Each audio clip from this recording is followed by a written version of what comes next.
ওকে, আসসালামু আলাইকুম। ভয়েস শোনা যাচ্ছে? কথা কি শোনা যাচ্ছে? দেখো তো। ওকে,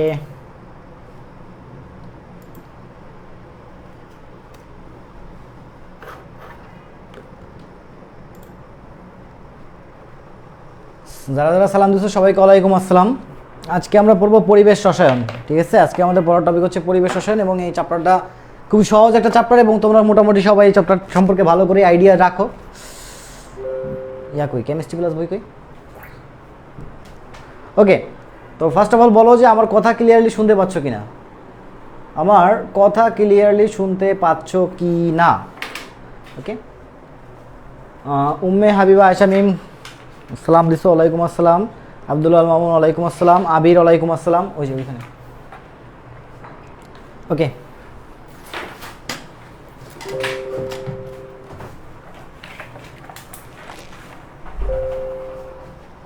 আমরা একটু অপেক্ষা করি সবার জন্য, ক্লাসে আসুক সবাই।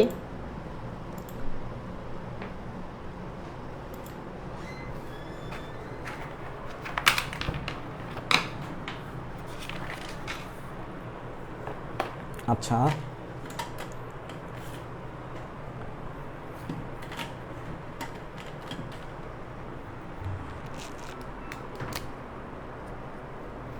ওকে, তো সবাই ফার্স্ট অফ অল খাতা বের করো, খাতায় লেখো। আগে অধ্যায়ের নামটা লেখো, ঠিক আছে? লেখার পরে লেখো JU D unit, Jahangirnagar D ইউনিটের জন্য এটা, ঠিক আছে? প্রথমে যে তোমার আছে না বায়ুমণ্ডল, বায়ুমণ্ডল সম্পর্কে জানতে হবে, ঠিক আছে? এটা কি করবা? রিডিং পড়বা। বায়ুমণ্ডল সম্পর্কে তোমার রিডিং পড়বা। কোনগুলো রিডিং পড়বা দেখো, খেয়াল করো আমার কথা। তোমার বায়ুমণ্ডলের যে troposphere, stratosphere, mesosphere, ionosphere, thermosphere, এই যে ব্যাপারগুলো আছে এগুলো তোমাকে রিডিং পড়তে হবে। ওকে, তো এর ভিতরে যেমন ধরো যে কোন মণ্ডলকে ক্ষুব্ধ মণ্ডল বলা হয়, কোন মণ্ডলকে ওজোন মণ্ডল বলা হয়, তারপরে তোমার হচ্ছে গিয়ে জেট প্লেন চলাচল করে কোন মণ্ডল থেকে, এই যে জিনিসগুলো এগুলো কিন্তু তোমরা মেডিকেল প্রিপারেশন যখন নিচ্ছো তখনও কিন্তু তোমরা জানছো এগুলো, ঠিক আছে? সো এগুলো আমি নতুন করে আর পড়াবো না, কারণ পড়াইতে গেলে সময় নষ্ট হবে। এগুলো তুমি রিডিং পড়লেই পাবা। যেমন ধরো যে ক্ষুব্ধ মণ্ডল বলা হয় কাকে? ট্রপোস্ফিয়ারকে। তারপরে তোমার ট্রপোস্ফিয়ার, স্ট্রাটোস্ফিয়ার, তারপরে তোমার হচ্ছে গিয়ে মেসোস্ফিয়ার, এই যে স্ফিয়ারগুলোর মধ্যবর্তী যে দূরত্ব, এই দূরত্বগুলো তোমাকে জানতে হবে। ফর এক্সাম্পল আমি একটু বলে দিচ্ছি, দেখো তো। সবচেয়ে আমরা যে মণ্ডলে বসবাস করি সেটার নাম কি? ট্রপোস্ফিয়ার। তারপর হচ্ছে কি তোমার স্ট্রাটোস্ফিয়ার, তাই না? তারপর হচ্ছে স্ট্রাটোস্ফিয়ার, তারপরে কি তোমার মেসোস্ফিয়ার বা মেসোমণ্ডল, হ্যাঁ। তারপরে কি? থার্মোস্ফিয়ার। সবার শেষে কি? থার্মোস্ফিয়ার। এগুলো আমরা কিন্তু সবাই জানি। তো এই চারটা মণ্ডল, হ্যাঁ। তো দেখো ট্রপোস্ফিয়ার হচ্ছে 0 থেকে 15 কিলোমিটার পর্যন্ত বিস্তৃত, 0 থেকে 15 কিলোমিটার পর্যন্ত বিস্তৃত। তারপরে তোমার হচ্ছে কি স্ট্রাটোস্ফিয়ার 15 থেকে 50 কিলোমিটার পর্যন্ত বিস্তৃত। তারপরে তোমার মেসোস্ফিয়ার হচ্ছে 50 থেকে 85 কিলোমিটার পর্যন্ত বিস্তৃত। তারপরে তোমার থার্মোস্ফিয়ার হচ্ছে 85 থেকে 500 কিলোমিটার পর্যন্ত বিস্তৃত। তো এটা এভাবে মনে রাখতাম যে 0 থেকে 15, এটা আমরা একটু মনে রাখতাম, ঠিক আছে? 0 থেকে 15 এটা মুখস্থ রাখতাম। তো 15-র সঙ্গে 35 যোগ করো, কত হয়? 15-র সঙ্গে তুমি যদি 35 যোগ করো, দেখো আসতেছে কত? 50। তাহলে 15 থেকে 50 কার? স্ট্রাটোস্ফিয়ার। 50-এর সঙ্গে 35 যোগ করো, 50-এর সঙ্গে 35 যোগ করো, 35 যোগ করো, কত হয়? 85। তাহলে 50 থেকে 85 হচ্ছে তোমার মেসোস্ফিয়ার। ওকে, এবার এটাকে উল্টায় দাও, উল্টায় দিলে কি বের হয়ে যাবে? থার্মোস্ফিয়ার বের হয়ে যাবে। তো এই যে বিস্তৃতিগুলা, এগুলো কিন্তু জাহাঙ্গীরনগর ডি ইউনিটের জন্য খুবই খুবই ইম্পর্টেন্ট, খুব ইম্পর্টেন্ট। আশা করি বুঝতে পারছো, আশা করি বুঝতে পারছো। ওকে, আচ্ছা, তারপরে তোমার ল্যাপস রেট। ল্যাপস রেট এটা কি জানো কেউ? ল্যাপস রেট কি জিনিস? What is lapse rate? এই ল্যাপস রেট থেকেও কিন্তু প্রশ্ন হয়েছে, মানে বিগত সালে জাহাঙ্গীরনগরের ডি ইউনিটে কিন্তু ল্যাপস রেট থেকেও তোমার প্রশ্ন আসছে। কি প্রশ্ন আসছে ল্যাপস রেট থেকে? দেখো যে নিচের কোনটির ল্যাপস রেট ধনাত্মক বা নিচের কোনটির ল্যাপস রেট ঋণাত্মক, তারপরে ল্যাপস রেট কি জিনিস, ঠিক আছে? ল্যাপস রেট কি জিনিস? ওকে, তো আমরা যখন বায়ুমণ্ডলের উপরের দিকে উঠব, বায়ুমণ্ডলের উপরের দিকে উঠলে কি হয়? তাপমাত্রা হ্রাস পায়। তো তাপমাত্রা হ্রাসের হার, যে তাপমাত্রা হ্রাসের হার, এটা কি বলা হয়? ল্যাপস রেট, ঠিক আছে? তাপমাত্রা হ্রাসের হার, এটা কি বলা হয়? Lapse rate. তো ল্যাপস রেট কার ধনাত্মক কার ঋণাত্মক এগুলো তোমাকে জানতে হবে। তো মনে রাখবা যে প্লাস মাইনাস এভাবে মনে রাখতে পারবা, ঠিক আছে? প্লাস মাইনাস, ওকে? প্লাস মাইনাস মানে হচ্ছে ট্রপোস্ফিয়ারের লেফট সাইড ধনাত্মক, স্ট্রাটোস্ফিয়ারের লেফট সাইড ঋণাত্মক, মেসোস্ফিয়ারের লেফট সাইড ধনাত্মক, থার্মোস্ফিয়ারের লেফট সাইড ঋণাত্মক, ওকে? তো এই যে এই জিনিসগুলো এগুলো কিন্তু তোমরা বইয়ের রিডিং পড়লেই পাবা। তারপরে তোমার ধরো যে ঘূর্ণিঝড় বা সাইক্লোন হতে সমুদ্র পৃষ্ঠের তাপমাত্রা কত লাগে একটু বলো তো? ঘূর্ণিঝড় বা সাইক্লোন হতে সমুদ্র পৃষ্ঠের তাপমাত্রা কত লাগে? কমেন্ট দেখতে চাই, দেখি সবার আগে কে বলতে পারে ঘূর্ণিঝড় বা সাইক্লোন হতে সমুদ্র পৃষ্ঠের তাপমাত্রা কত লাগে?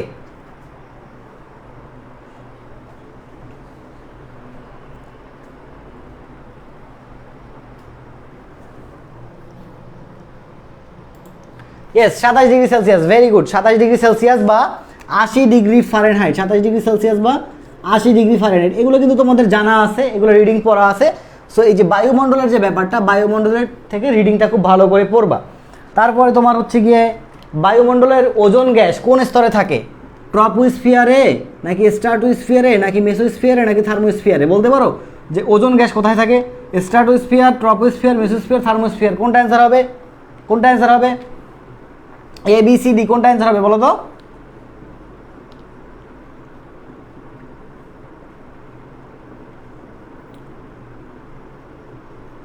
Yes stratosphere. হ্যাঁ, অনেকে আবার এটা অনেকে মেসোস্ফিয়ার অ্যান্সার করে, যেমন আমি নিজেই কিন্তু একবার মানে মনের বলে মেসোস্ফিয়ার অ্যান্সার করে ফেলছি। না, ওজোন গ্যাস থাকে স্ট্রাটোস্ফিয়ারে, ওজোন গ্যাস থাকে কোথায়? স্ট্রাটোস্ফিয়ারে, ওকে? এই জিনিসগুলো তোমাকে রিডিং পড়তে হবে। এগুলো আসলে আমার পড়ানোর কিছুই না, এগুলো তোমরা রিডিং পড়বা, তোমরা রিডিং পড়লে তোমরাই ভালো বুঝবা, ওকে? আচ্ছা, তো এরপরে তোমার বায়ুমণ্ডলকে আরও দুইটা ভাগে ভাগ করা হয়েছে, একটা হচ্ছে হেটারোস্ফিয়ার, একটা হচ্ছে হোমোস্ফিয়ার, ওকে? একটা হচ্ছে তোমার বায়ুমণ্ডলকে দুইটা ভাগে ভাগ করা হয়েছে, হেটারোস্ফিয়ার আর হোমোস্ফিয়ার। তো জিনিসটা আসলে অনেকে বুঝতে চাও না, এখানে একটু হালকা বুঝাই, এই জিনিসটা একটু হালকা বুঝাই। হোমোস্ফিয়ার, তাহলে হোমো মানে কি আমরা সবাই জানি না? হোমোসেক্সুয়াল মানে কি? সমকামী, তাই না? তাহলে হোমো মানে হচ্ছে সম, আর স্ফিয়ার মানে হচ্ছে মণ্ডল, হোমোস্ফিয়ার মানে হচ্ছে সমমণ্ডল। হেটারো মানে কি? ভিন্ন। বায়োলজিতে এবং কেমিস্ট্রিতে এই হেটারো ওয়ার্ডটা অনেকবার পড়ছো তোমরা। হেটারো মানে হচ্ছে ভিন্ন, আর স্ফিয়ার মানে হচ্ছে মণ্ডল। তাহলে একটা হচ্ছে সমমণ্ডল, একটা হচ্ছে ভিন্ন মণ্ডল। তো সমমণ্ডল আর একটাকে বলা হয় বিষম মণ্ডল, ওকে? এখন এটা কিসের উপর ভিত্তি করে ভাগ করা হয়েছে? এটাকে ভাগ করা হয়েছে তোমার সংযুক্তির উপরে ভিত্তি করে। কিসের উপরে ভিত্তি করে? সংযুক্তি। কিসের সংযুক্তি? বায়ুমণ্ডলের যে উপাদান আছে, বায়ুমণ্ডলের উপাদান কারা কারা? নাইট্রোজেন, অক্সিজেন, হিলিয়াম, আর্গন, নিয়ন, তারপর হচ্ছে গিয়ে তোমার জলীয় বাষ্প, এগুলো হচ্ছে বায়ুমণ্ডলের উপাদান। তাই উপাদানের সংযুক্তির উপর ভিত্তি করে হেটারোস্ফিয়ার এবং হোমোস্ফিয়ারকে ভাগ করা হয়েছে, ওকে? আচ্ছা, তো খেয়াল করো যে হোমোস্ফিয়ারে কারা কারা আছে। হোমোস্ফিয়ারে আছে তোমার ট্রপোস্ফিয়ার, স্ট্রাটোস্ফিয়ার,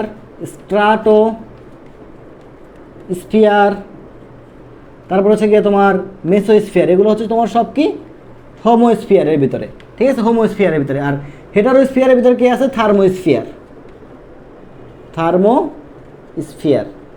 এটা হচ্ছে তোমার হেটারোস্ফিয়ারের ভিতরে। তো এখন এটাকে হোমোস্ফিয়ার কেন বলা হয়? দেখো, এই ট্রপোস্ফিয়ারে নাইট্রোজেন আছে, হাইড্রোজেন আছে, হিলিয়াম আছে, স্ট্রাটোস্ফিয়ারেও নাইট্রোজেন, হিলিয়াম, হাইড্রোজেন আছে, অক্সিজেন আছে, মেসোস্ফিয়ারেও এগুলো আছে, আছে না? তো দেখা যাচ্ছে কি এই তিনটা স্ফিয়ারে, অর্থাৎ এই তিনটা মণ্ডলে এদের যে সংযুক্তি সেম থাকে, অর্থাৎ এখানে নাইট্রোজেনের যে সংযুক্তি, স্ট্রাটোস্ফিয়ারেও ঠিক একই সংযুক্তি, মেসোস্ফিয়ারেও ঠিক একই সংযুক্তি নাইট্রোজেনের। কথা বুঝতে পারছো? কিন্তু এই হেটারোস্ফিয়ারে এসে দেখা যায় যে নাইট্রোজেনের সংযুক্তিটা একটু ভিন্ন হয়ে যায়, এই জন্য এটাকে বলা হয় সমমণ্ডল, আর আরেকটা হচ্ছে হেটারোমণ্ডল বা বিষমমণ্ডল, ওকে? তো এখন তোমার এই যে হোমোস্ফিয়ারে তোমার হচ্ছে গিয়া মুখ্য উপাদান কারা, হেটারোস্ফিয়ারের মুখ্য উপাদান কারা, এইটা তোমাকে জানতে হবে। এখান থেকে প্রশ্ন আসে যে নিচের কোনটি হেটারোস্ফিয়ারের মুখ্য উপাদান, নিচের কোনটি হোমোস্ফিয়ারের মুখ্য উপাদান। তো হোমোস্ফিয়ারের মুখ্য উপাদানগুলো আমরা এভাবে মনে রাখতে পারি: নো, হাই, হ্যালো, ঠিক আছে? নো, হাই, হ্যালো, এভাবে আমরা মনে রাখতে পারি যে হোমোস্ফিয়ারের মুখ্য উপাদান কারা? No, hi, hello. তাহলে N for nitrogen, O for oxygen, hi মানে হাইড্রোজেন, আর হ্যালো থেকে হিলিয়াম। তাহলে নাইট্রোজেন, অক্সিজেন, হাইড্রোজেন, হিলিয়াম এগুলো হচ্ছে তোমার হোমোস্ফিয়ারের মুখ্য উপাদান। এগুলো কিসের মুখ্য উপাদান? হোমোস্ফিয়ারের মুখ্য উপাদান। বুঝতে পারছো নাকি পারো নাই? এই তো এইগুলা। তারপরে তোমার আশা করি এগুলা নিয়ে কারো কোনো প্রবলেম হবে না। আই হোপ এগুলো নিয়ে কারো কোনো প্রবলেম হবে না। ওকে, আচ্ছা, এবার আমরা একটু সামনের দিকে আগে এগুলো খুব ভালো করে রিডিং থেকে পড়বা। আর আমি কিন্তু অনেক আগে এই পরিবেশ রসায়নের পিডিএফ গ্রুপে দিয়ে রাখছি, সুপার পিডিএফ গ্রুপে অনেক আগে এই পরিবেশ রসায়নের পিডিএফ দেওয়া আছে, সো সেগুলোকে একটু ফলো করবা। আর এই যে এই টপিকটা শুধুমাত্র জাহাঙ্গীরনগর ডি ইউনিটের জন্য ইম্পর্টেন্ট, রাবির সি ইউনিটের জন্য ইম্পর্টেন্ট না, আর হচ্ছে গিয়ে তোমার যে গুচ্ছের জন্য ইম্পর্টেন্ট না, শুধুমাত্র জাহাঙ্গীরনগর ডি ইউনিটের জন্যই এই টপিকটা ইম্পর্টেন্ট। ওকে, আচ্ছা, এরপরে খেয়াল করো, এরপরে আমরা পড়ব কিছু জিনিস জানবো, এসটিপি, এসএটিপি, এনটিপি, এই জিনিসগুলো আমাদেরকে জানতে হবে। হ্যাঁ, এসটিপি মানে কি? Standard temperature and pressure, standard temperature and pressure, এটা হচ্ছে এসটিপির ফুল মিনিং, মানে আদর্শ তাপমাত্রা ও চাপ। এসএটিপির ফুল মিনিং হচ্ছে তোমার standard ambient temperature and pressure, এটা হচ্ছে এসএটিপির ফুল মিনিং। এনটিপির ফুল মিনিং হচ্ছে তোমার, অনেকে বলে ন্যাচারাল, অনেকেই মনে মনে বলতেছো যে ন্যাচারাল টেম্পারেচার অ্যান্ড প্রেশার, না, ন্যাচারাল না। এনটিপি মানে হচ্ছে তোমার নর্মাল টেম্পারেচার অ্যান্ড প্রেশার। এখন খেয়াল করো আমার কথাটা, আমাদের হাজারিনাক স্যারের বইতে এই এসটিপি এবং এনটিপিকে সেম ধরা হয়েছে। আমাদের হাজারিনাক স্যারের বইতে কী করছে? এসটিপি এবং এনটিপিটাকে সেম ধরছে, অর্থাৎ এসটিপিতেও যা এনটিপিতেও তাই, কিন্তু আসলে বাস্তবে এসটিপি এবং এনটিপি আলাদা, আসলে বাস্তবে এসটিপি এবং এনটিপি আলাদা। এখন খেয়াল করো, এসটিপিতে তোমার টেম্পারেচার কত ডিগ্রি সেলসিয়াস জানা আছে না সবার? 0 ডিগ্রি সেলসিয়াস বা 273 কেলভিন। এসটিপিতে তাপমাত্রা কত ধরা হয়? 273 কেলভিন। চাপ, প্রেশার কত ধরা হয়? 1 অ্যাটমসফিয়ার, বা এটাকে আমরা বলতে পারি 101.325 কিলো প্যাসকেল। এবং আয়তন ধরা হয় তোমার, মানে ভলিউম বা আয়তন ধরা হয় 22.4 লিটার। এসএটিপি বা আদর্শ কক্ষ তাপমাত্রা ও চাপ, এসএটিপিতে তোমার টেম্পারেচার কত ধরা হয়? 25 ডিগ্রি সেলসিয়াস, বা আমরা এটাকে বলতে পারি 298 কেলভিন। প্রেশার বা চাপ কত ধরা হয় বলতে পারবা কেউ?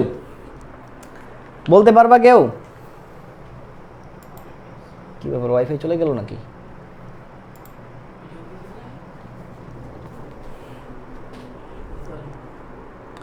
বলতে পারবা কেউ যে এসএটিপিতে তোমার প্রেশার কত ধরা হয়?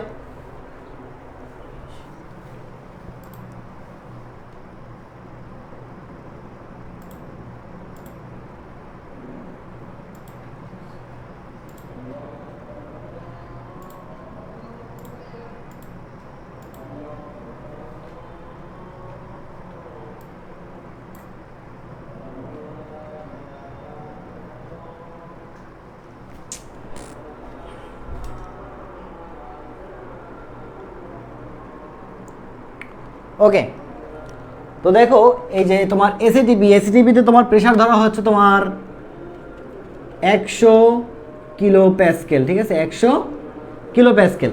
আচ্ছা, তারপরে তোমার আয়তন ধরা হয় তোমার 24.789 লিটার। এনটিপি, খেয়াল করো, এনটিপিতে টেম্পারেচার হচ্ছে তোমার 20 ডিগ্রি সেলসিয়াস বা 293 কেলভিন। এখন খেয়াল করো, আমি কি বলছিলাম যে আমাদের হাজারিনাক স্যারের বই অনুসারে এসটিপি এবং এনটিপি সেম, তবে ভার্সিটি ভর্তি পরীক্ষায়, আমার কথাটা শোনো, ভার্সিটি ভর্তি পরীক্ষায় যদি বলে যে এনটিপিতে তাপমাত্রা কত, তাহলে অবশ্যই তুমি 293 কেলভিন অ্যান্সার করে আসবা, অবশ্যই 293 কেলভিন অ্যান্সার করে আসবা, কারণ ভার্সিটির স্যারেরা প্রশ্ন করবে এবং স্যারেরা এই এনটিপি সম্পর্কে জানে, ঠিক আছে, স্যারেরা কিন্তু এই এনটিপি সম্পর্কে জানে। তারপরে খেয়াল করো, প্রেশার কত ধরা হয় জানা আছে কারো?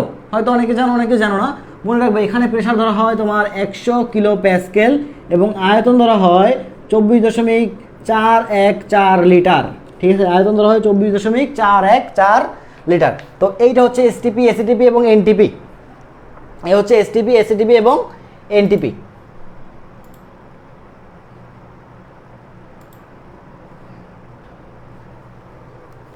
ক্লিয়ার ব্যাপারটা?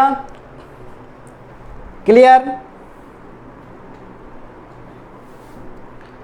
এবার এটা মুছে দিই, ঠিক আছে, কারণ এই জিনিসটা সবাই জানো, অনেকেই জানো, মোটামুটি যে কয়জন ক্লাস করতেছো তারা সবাই জানো। আমরা এখন একটু কিছু একক সম্পর্কে ধারণা নেব, ঠিক আছে, কিছু একক সম্পর্কে, বা আমরা বলতে পারি এটাকে ইউনিট কনভার্সন, আমরা এটাকে বলতে পারি কি ইউনিট কনভার্সন, ঠিক আছে, ইউনিট কনভার্সন বলা যায়। তো খেয়াল করো, ফার্স্ট অফ অল আমরা চাপের এককগুলো সম্পর্কে জানি। ফার্স্ট অফ অল আমরা চাপের এককগুলো সম্পর্কে একটু জেনে আসি। দেখো তোমার চাপের বায়ুমণ্ডলীয় একক হচ্ছে অ্যাটমসফিয়ার। চাপের বায়ুমণ্ডলীয় একক কি? অ্যাটমসফিয়ার। 1 অ্যাটমসফিয়ার সমান সমান মনে রাখবা 760 মিলিমিটার পারদ চাপ। এটাকে আমরা যদি সেন্টিমিটারে নিই তাহলে হবে 76 সেন্টিমিটার পারদ চাপ, বা এটাকে আমরা যদি মিটারে নিই তাহলে 0.76 মিটার পারদ চাপ, ঠিক আছে, 0.76 মিটার পারদ চাপ, এটা সবার জানা আছে। আবার 1 অ্যাটমসফিয়ার সমান সমান 101.325 কিলো প্যাসকেল, এটারও সবার জানা আছে। আবার এটাকে আমরা লিখতে পারি 101.325 প্যাসকেল লিখতে পারি। আবার আমরা এটা জানি যে 1 প্যাসকেল সমান সমান 1 নিউটন পার মিটার স্কোয়ার, জানা আছে না এটা আমাদের? 1 প্যাসকেল সমান সমান 1 নিউটন পার মিটার স্কোয়ার, কম বেশি সবারই জানা আছে। তাহলে এটাকে আমরা লিখতে পারি 101.325 নিউটন পার মিটার স্কোয়ার লিখতে পারি। ওকে, ইউনিট কনভার্সন সম্পর্কে তোমাকে বেশ ভালো আইডিয়া থাকতে হবে কিন্তু। আচ্ছা, আবার খেয়াল করো, এই 1 অ্যাটমসফিয়ারকে 1 বার বলা হয়। কি বলা হয়? 1 বার। চাপ পরিমাপের একটা একক হচ্ছে বার। তাহলে দেখো তো চাপের একক কী কী পাইলাম? অ্যাটমসফিয়ার পাইলাম, মিলিমিটার পারদ চাপ পাইলাম, সেন্টিমিটার পারদ চাপ, মিটার পারদ চাপ, kilo pascal, newton per metre square, bar. তাহলে চাপ পরিমাপের আরও একটা একক পাইলাম কি? বার। আবার এটাকে আমরা বলতে পারি 760 টর, TORR, 760 টর। 1 অ্যাটমসফিয়ার সমান সমান 760 টর। তাহলে চাপের আর একটা একক কী পাইলাম? টর পাইলাম কিন্তু, ঠিক আছে। তো এখন তোমার মনে প্রশ্ন আসতে পারে যে ভাই এই যে বার এবং টর এইগুলো কোথা থেকে আসলো? বার এবং টর এটা কোথা থেকে আসলো? তো তোমরা মোটামুটি সবাই বিজ্ঞানী টর্সেলি বা টরিসেলি বলি আমরা এটাকে, টরিসেলি, বিজ্ঞানী টরিসেলির নাম শুনছো, এবং সবাই জানো যে চাপ মাপার যে যন্ত্র, বায়ুচাপ মাপার যে যন্ত্র, সেটা কিন্তু এই বিজ্ঞানী টরিসেলি আবিষ্কার করে সর্বপ্রথম। বায়ুচাপ মাপার যন্ত্র কে আবিষ্কার করে? বিজ্ঞানী টরিসেলি আবিষ্কার করে। তো দেখো, তো বায়ুচাপ মাপার যন্ত্রটা কেমন ছিল? যে উনি একটা পাত্রে, এই যে একটা পাত্র ছিল, এই একটা পাত্রে নিয়েছিল পারদ, একটা পাত্রে পারদ নিয়েছিল, এবং সেখানে একটা তোমার কাচের নল রাখছিল, যেই কাচের নলের উচ্চতা ছিল তোমার 76 সেন্টিমিটার বা 760 মিলিমিটার। এখন এই যন্ত্রটাকে উনি যখন সমুদ্র পৃষ্ঠের 45 ডিগ্রি অক্ষাংশে নিয়ে গেছে, সমুদ্র পৃষ্ঠে 45 ডিগ্রি অক্ষাংশে নিয়ে গেছে, তখন সেখানে যখন বায়ুচাপ 1 অ্যাটমসফিয়ার হয়েছে, তখন দেখলো যে আস্তে আস্তে এই পারদটা উঠতে এই পর্যন্ত উঠে গেল, অর্থাৎ 76 সেন্টিমিটার পর্যন্ত উঠলো। তো তখন থেকেই আস্তে আস্তে 1 অ্যাটমসফিয়ার, মানে তখন থেকেই চালু হলো 1 অ্যাটমসফিয়ার সমান সমান 76 সেন্টিমিটার পারদ চাপ বা 760 মিলিমিটার পারদ চাপ। এখন দেখো যে এই নলটা দেখতে কিসের মতো? একটা দণ্ডের মতো, তাই না? কিসের মতো দেখতে? একটা দণ্ড। দণ্ড ইংরেজি কি? বার। দণ্ড ইংরেজি কি? বার। সেখান থেকেই চাপের একক আসছে কি? বার। তাহলে দেখো তো এইখানে যখন পারদটা পুরোপুরি উঠে গেছে, তখন এখানে কয়টা বার ফিল আপ হয়েছে? একটা বার ফিল আপ হয়েছে। তাহলে একটা বার যদি ফিল আপ হয় তাহলে 1 অ্যাটমসফিয়ার সমান সমান কী বলছি আমরা? 1 বার।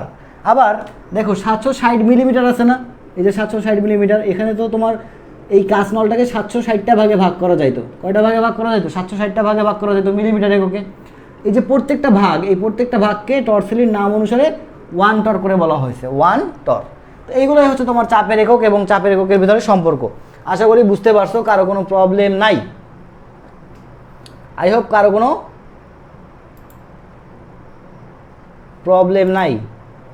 প্রবলেম থাকলে বলতে পারো যে ভাই প্রবলেম আছে বা কিছু একটা, বা বুঝি নাই। প্রবলেম আছে কারো?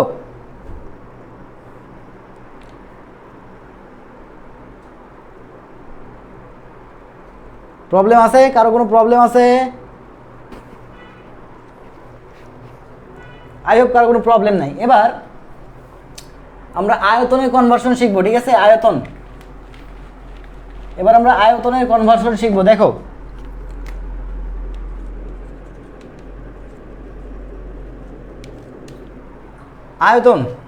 আয়তনের একক কি? অনেকেই বলবো লিটার। অনেকেই বলবা লিটার, বাট এসআই পদ্ধতিতে আয়তনের একক কি যদি কোশ্চেন করা হয় যে এসআই পদ্ধতিতে আয়তনের একক কি, অনেকেই বলবে লিটার, কিন্তু না, এসআই পদ্ধতিতে আয়তনের একক হচ্ছে তোমার মিটার কিউব। এসআই পদ্ধতিতে আয়তনের একক কি, মিটার কিউব। তো এখন এই লিটারটা তাহলে কি, লিটারটাও আয়তনের একক, তবে এইটা লিকুইড এবং গ্যাসের জন্য, লিকুইড এবং গ্যাসের জন্য, অর্থাৎ যেগুলো তোমার প্রবাহিত হতে পারে, ঠিক আছে, অর্থাৎ সোজা কথায় ফ্লুইড, সোজা কথায় কিসের জন্য, ফ্লুইড, ফ্লুইডের জন্য হচ্ছে তোমার এই যে লিটার এককটা, ফ্লুইডের জন্য লিটার একক। আচ্ছা, বাট যদি প্রশ্ন করে যে আয়তনের এসআই একক কি, আয়তনের এসআই এককটা অ্যান্সার কি হবে, মিটার কিউব। ওকে, তো 1 মিটার কিউব, খেয়াল করো 1 মিটার কিউব সমান সমান, মনে রাখবা, মুখস্থ রাখবা, 1000 লিটার। 1 মিটার কিউব সমান সমান 1000 লিটার, এটা আমরা মুখস্থ করে ফেললাম।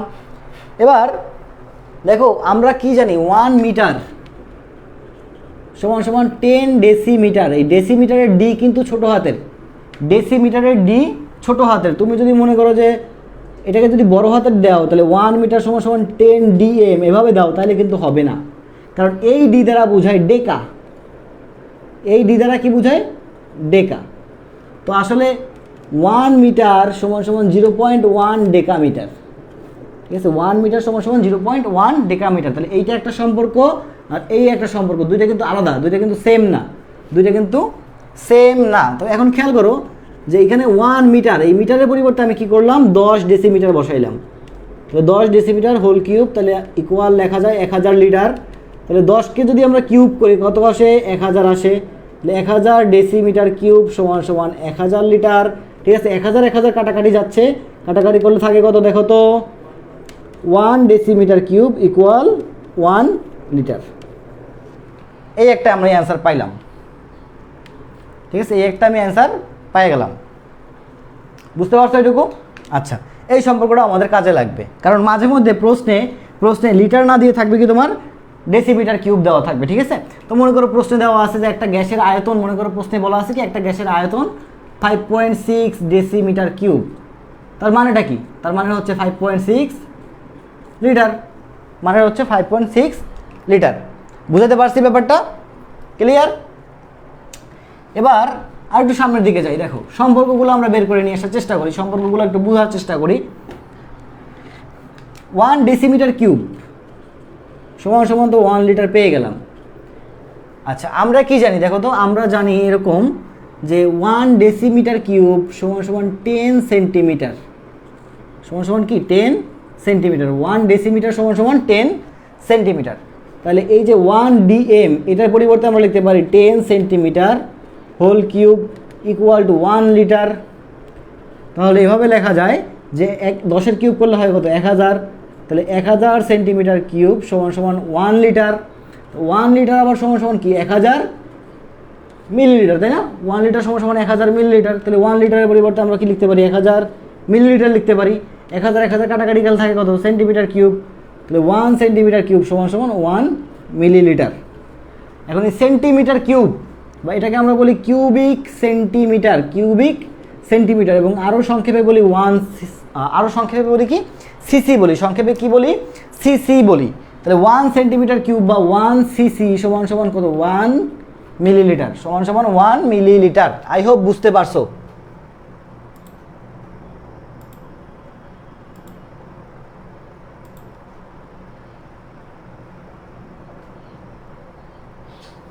ক্লিয়ার সবার কাছে?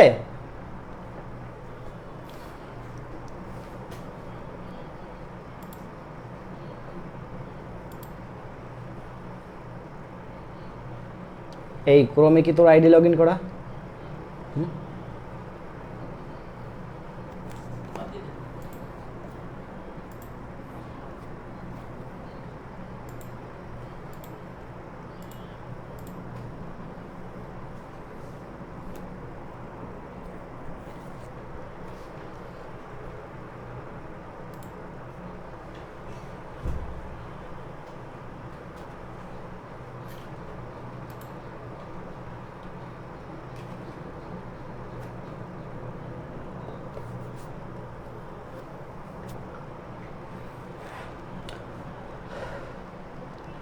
আচ্ছা মিটার কিউব কিসের জন্য? ওকে আমি এখন আস্তে আস্তে কমেন্টে অ্যান্সার দিচ্ছি। মিটার কিউব কিসের জন্য? মিটার কিউব হচ্ছে সলিডের জন্য। মিটার কিউব সলিডের জন্য, মানে কঠিন পদার্থের জন্য, আয়তনের জন্য মিটার কিউব ব্যবহার করা হয়, ঠিক আছে।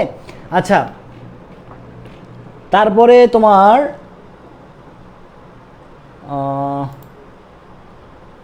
ভাই একটু আস্তে আস্তে বলেন, মাথার উপর দিয়ে যাচ্ছে। আমি আস্তে আস্তেই বলছি, ঠিক আছে, সমস্যা নেই, আরও আস্তে আস্তে বলতেছি।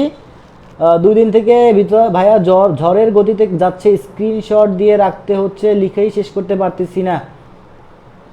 ও আচ্ছা ঠিক আছে, তাহলে আমি একটু স্লো স্লো পড়াচ্ছি, সমস্যা নেই, একটু স্লো স্লো পড়াচ্ছি। আসলে দেখো আমাদের মেইন কাজ মোটামুটি দেখো, এই যে বেসিক জিনিসগুলো কিন্তু তোমরা সবাই জানো, এমন না যে জানো না। যারা মেডিকেল কোচিং করছো তারাও কিন্তু জানো যে বেসিক পড়াশোনা কী। এখন কথা হচ্ছে কি যে ফর্মালিটিস মেনটেন করতে কিন্তু আমাকে বেসিক ক্লাস নেওয়াই লাগবে, স্বাভাবিক। তো বেসিক ক্লাসগুলো আমরা খুব দ্রুত শেষ করে আমরা চাচ্ছি যে কোশ্চেন ব্যাংকটা সলভ করতে, কারণ আগামী মাস থেকে যদি কোশ্চেন ব্যাংক সলভ না করতে পারি তাহলে আমরা অনেক পিছিয়ে যাব। সো আমাদের একটু মনে করো যে দ্রুত পড়াশোনা শেষ করতে হবে, হ্যাঁ, বুঝতে পারছো? যেমন ধরো যে গতকালকে আমি ভেক্টরের লাস্টে একটা টপিক পড়াইতে পারি না, ওটা তোমরা বাসায় বসে একটু পড়ে নিবা, বুঝতে পারছো? আর এখনও যদি স্লো থাকি আমরা কিন্তু অনেক পিছিয়ে যাব। বাংলাদেশের অনেক ছেলে মেয়ে কিন্তু প্রচুর পড়াশোনা করতেছে, সবাই আগায় যাচ্ছে। তোমরা যদি পিছনে থাকো তাহলে কিন্তু হবে না, তোমাদেরও কিন্তু সামনে আগাইতে হবে, অনেক আগাইতে হবে। আমরা বেসিক ক্লাস করব, আমরা কোশ্চেন ব্যাংক সলভ করব। আর পরীক্ষা নিয়ে আজকে তোমাদের অনেকের কমপ্লেইন আছে যে ভাই প্রশ্নে ভুল থাকে। আসলে হয় কি, ধরো যে আমরা একটা প্রশ্ন করতেছি, হ্যাঁ, মনে করো যে এক নম্বর প্রশ্ন করছি, 1 নম্বর প্রশ্নের উত্তর হচ্ছে বি। এখন যখন 2 নম্বর প্রশ্ন করব, 2 নম্বর প্রশ্ন করার সময় হচ্ছে কি অটোমেটিক তোমার হচ্ছে কি 1 নম্বর প্রশ্ন থেকে কপি হয়ে চলে আসে। তো দেখা যাচ্ছে যে প্রশ্ন এবং উত্তর, মানে প্রশ্ন এবং এক্সপ্লানেশন দুইটাই দেওয়া হচ্ছে, কিন্তু অনেক সময় যে প্রশ্ন করে সে হয়তো উত্তরটা দিতে ভুলে যাচ্ছে, এই জন্য 2-1টা প্রশ্নে ভুল থাকতে পারে। কিন্তু দেখবা যে প্রশ্ন এবং এক্সপ্লানেশন ঠিক আছে কিনা। কথা হচ্ছে তুমি 1 নম্বর মনে করো ভুল পাইছো, মনে করো যে 1 নম্বর তোমার ভুল গেছে, তোমার দোষ না, আমাদের দোষ, মনে করো 1 নম্বর ভুল গেছে। এখন এই 1 নম্বরের জন্য আমার সঙ্গে কারাকারি করে কোনো লাভ আছে বলো? কোনো লাভ আছে? কারাকারি করতে হবে মেইন পরীক্ষায়। আমার কথা হচ্ছে মনে করো প্রশ্নের উত্তর হচ্ছে, অরিজিনাল উত্তর হচ্ছে সি, আমার এক্সপ্লানেশনেও মনে করো সি দেওয়া আছে, বাট উত্তরে তুমি মনে করো যে দেখতে পাচ্ছ বি অ্যান্সার দেওয়া, ঠিক আছে, মানে ওইখানে প্রোগ্রামে বি অ্যান্সার সেট করা, তার মানে এটা আমাদের ভুল। কিন্তু কথা হচ্ছে তুমি উত্তর বের করছো সি, তুমি দাগাইছো সি, বাট তোমার অ্যান্সারটা আসে নাই, সঠিক অ্যান্সারটা হয় নাই, মানে তুমি সঠিক করেও ভুল হয়ে গেল। এটা তো আসলে মানে ধরো যে হ্যাঁ দোষটা আমাদের, বাট আলটিমেটলি তুমি তো ম্যাথটা পারছো না? ওকে আচ্ছা, যাই হোক, আমি চেষ্টা করব যে তোমাদের জন্য 100% সবসময় সঠিক বা অ্যাকুরেট জিনিসগুলো দেওয়া যায়, ঠিক আছে। আমি চেষ্টা করি এটা, কারণ মানুষ তো, আমরা তো আর ফ্রেশ তা না, মানুষ মাত্রই ভুল হতে পারে, হ্যাঁ, ভুলগুলা একটু কমানোর চেষ্টা করতেছি। আচ্ছা ভাই আইসিটি পড়াবেন কিনা? হ্যাঁ অবশ্যই আইসিটি তো পড়াবো, অবশ্যই আইসিটি ক্লাস হবে, এবং আপাতত এ মাসে ক্লাস হচ্ছে না আইসিটি ক্লাস আগামী মাসেই হচ্ছে, ঢাকা ভার্সিটি ভর্তি পরীক্ষার পরে হচ্ছে, ঢাবির পরীক্ষার পরে হচ্ছে। কারণ দেখো এখানে অনেক ফার্স্ট টাইমার আছে, সবাই যে সেকেন্ড টাইমার তা কিন্তু না, অনেক ফার্স্ট টাইমার আছে, তারা তো ঢাবির পরীক্ষা দিবে না। তো এখন আমার তো আইসিটি নিয়ে তার লাভ নাই, তাহলে শুধু তার একটা ক্লাস নষ্ট হবে। এখন মনে করো আমি যদি এখানে এখন ফিজিক্স, কেমিস্ট্রি, বায়োলজি, ম্যাথগুলো পড়াই, দেখা যাচ্ছে সেই ক্লাসটা করলো, একটা ক্লাস সে দেখলো, সেই ক্লাসটা থেকে একটা এমসিকিউ সে ঢাবিতে পরীক্ষায় কমন পেয়ে যেতে পারে, তাহলে ওই একটা ক্লাসে কিন্তু তার একটা লাভ হয়ে গেল। আর আইসিটি করাইতে গিয়ে একটা ক্লাস নষ্ট হইলো, এটা তো আমার করার দরকার নাই। ঢাবি পরীক্ষা শেষ হোক, ঢাবি পরীক্ষা শেষ হওয়ার পর আমি আইসিটি ক্লাস দিই, তখন সবাই আইসিটি ক্লাস করবে। আমার কথা কি বুঝতে পারছো? আচ্ছা হ্যাঁ, কোশ্চেন ব্যাংক সলভ করা লাগবে অবশ্যই, হ্যাঁ সেকেন্ড টাইমারও তো আছেই। হ্যাঁ বাংলা ইংলিশ ক্লাসও হবে। আজকে একটু আগেই আমার রুমে তোমাদের বাংলা ভাইয়া ছিল, মানে বাংলার যে টিচার, বাংলা ভাই না, বাংলার টিচার ছিল, ঠিক আছে। তো আমরা সেই ক্লাসগুলো ঢাবি পরীক্ষার পরেই দিচ্ছি, একটু বুঝে শুনেই দিচ্ছি, কারণ তোমার হচ্ছে এই ক্লাসগুলো তো আমাদের আহামরি অত ইম্পর্টেন্ট না, আমাদের যেগুলো ইম্পর্টেন্ট সেগুলো এখন আমরা করি, ঠিক আছে।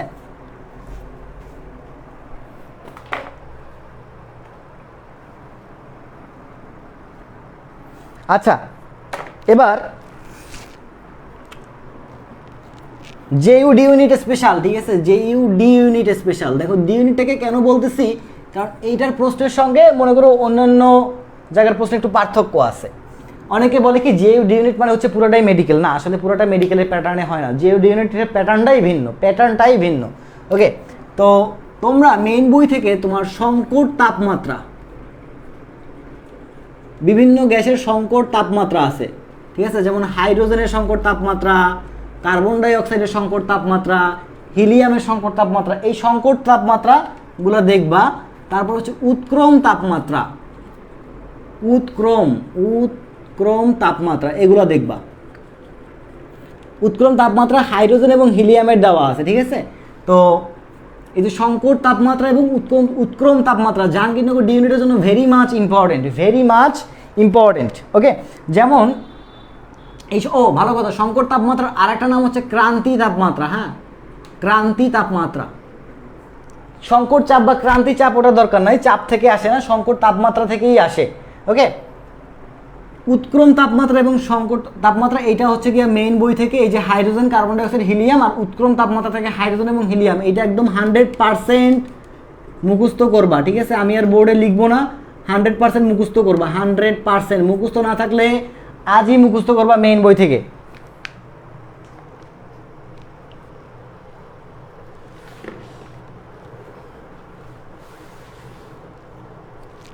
এই কমেন্ট সেকশনে আবার কেউ ঝগড়াঝাটি করো না।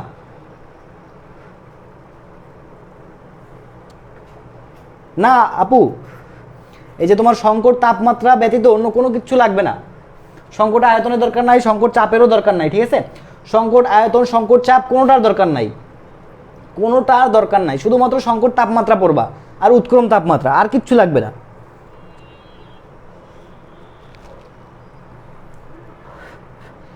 ওকে, তারপরে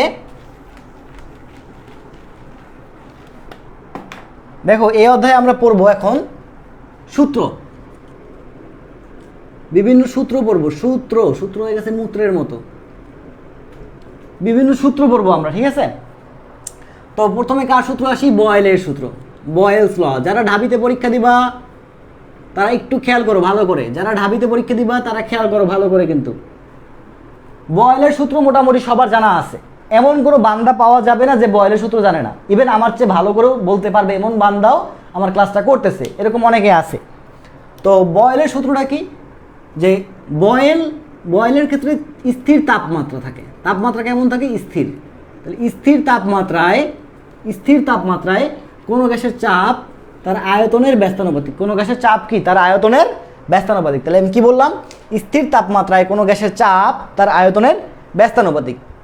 এখন খেয়াল করো, পি সমানুপাতিক চিহ্ন উঠে গেলে কি আসে? একটা সমান চিহ্ন আর একটা ধ্রুবক। তাহলে দেখো তো আলটিমেটলি লেখা যায় কি? পিভি ইকুয়াল টু কে। এটা হচ্ছে বয়েলের সূত্র, সবাই জানে।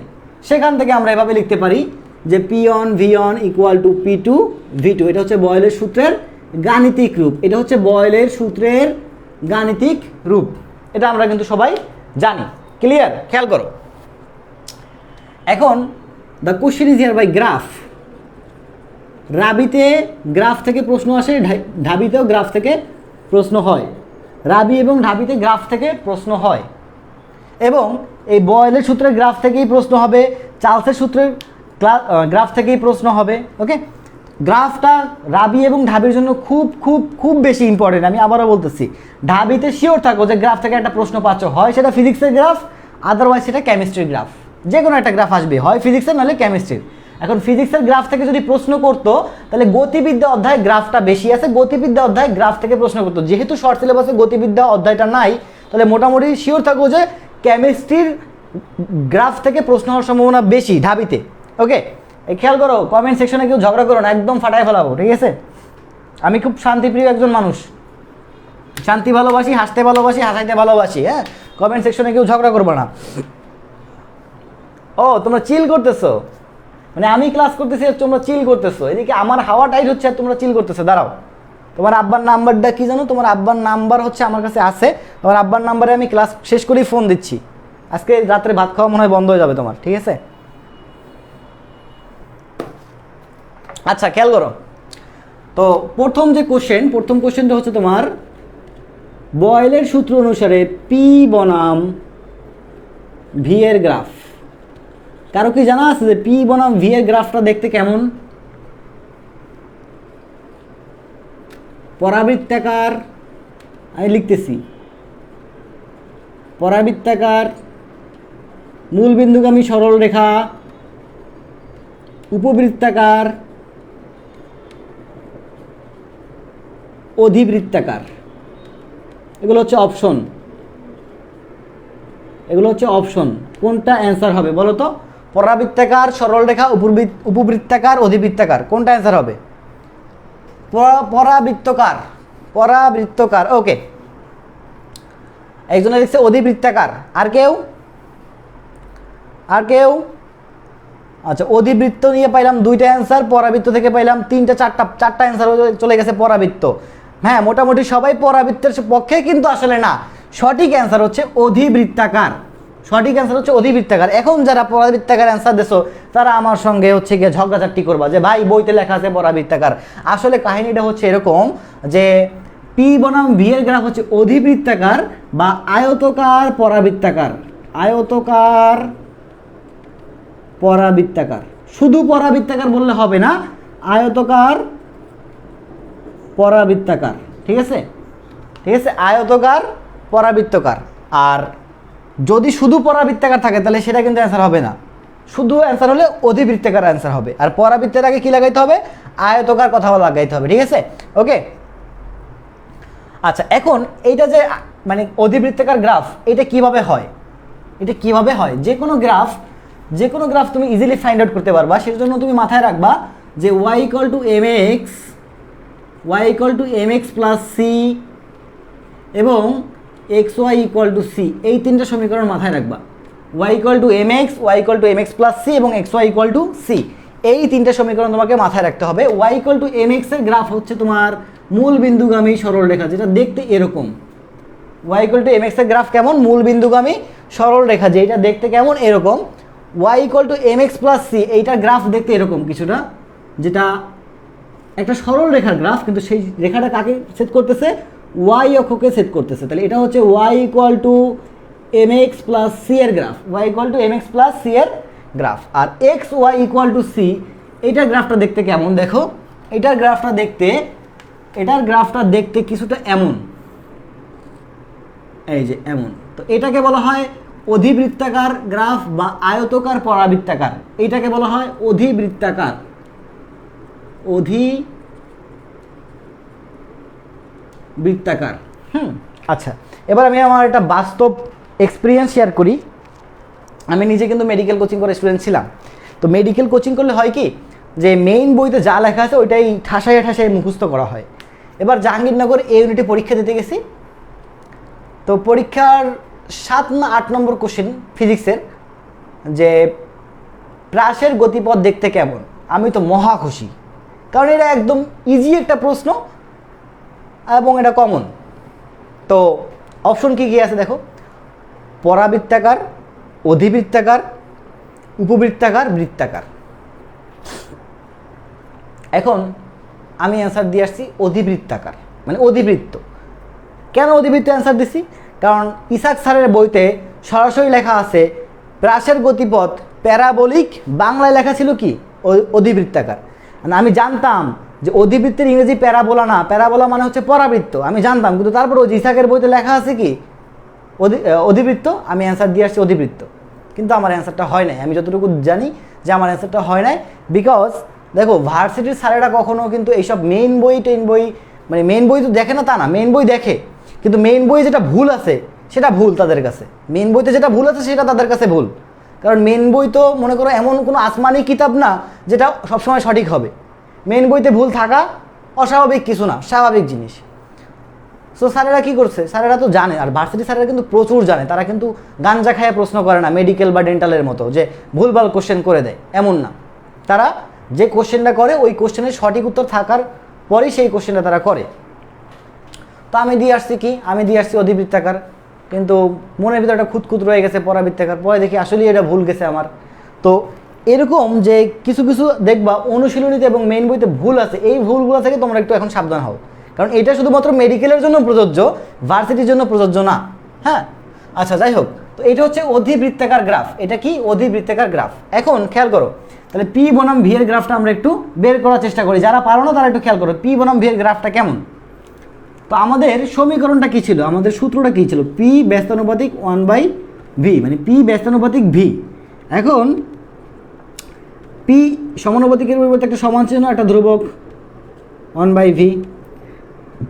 খেয়াল করো যে আমাদের এখানে আছে কি, খেয়াল করো এখানে আমাদের এখানে আছে ভি, আর এখানে আছে কি 1/v। আমাদের প্রশ্নে বলছে কি ভি, পি বনাম ভি এর গ্রাফ, আর আমাদের এখানে আছে কি 1/v আছে। তাহলে এখন এই ভিটাকে যদি আমি এই সাইডে নিয়ে আসি তাহলে কি আসতেছে, পিভি ইকুয়াল কে আসতেছে।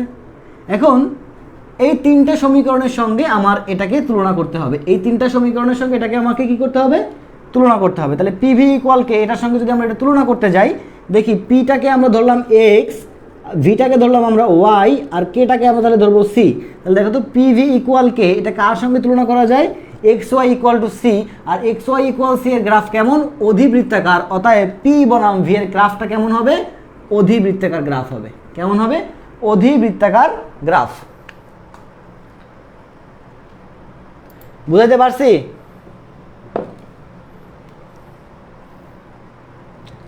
বাচ্চারা বুঝাতে পারছি? ক্লাস করতে এসে তোমরা মারামারি শুরু করে দিলা, আস্তাগফিরুল্লাহ আস্তাগফিরুল্লাহ।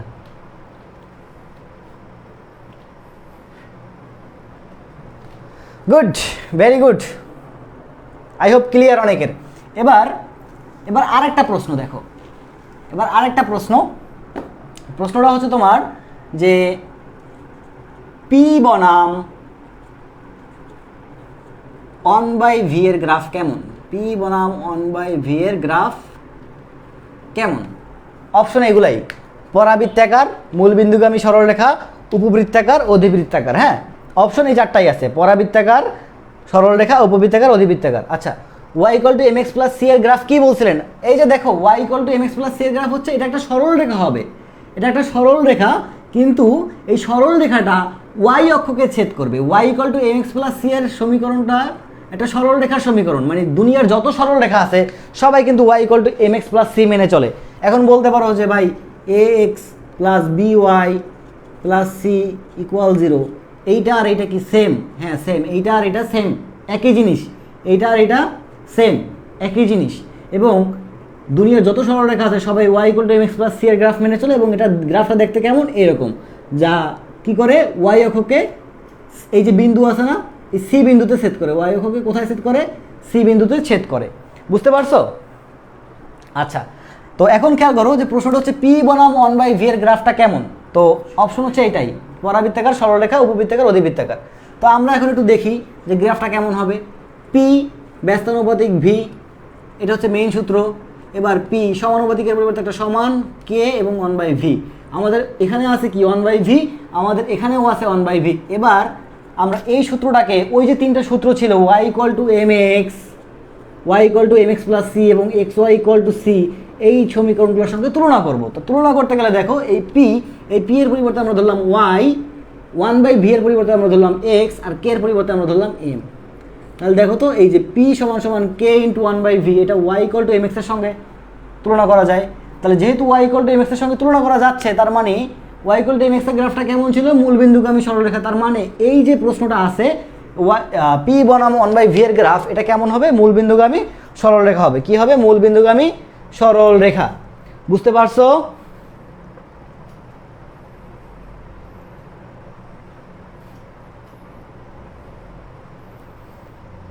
ক্লিয়ার? Very good. আচ্ছা, এরপরে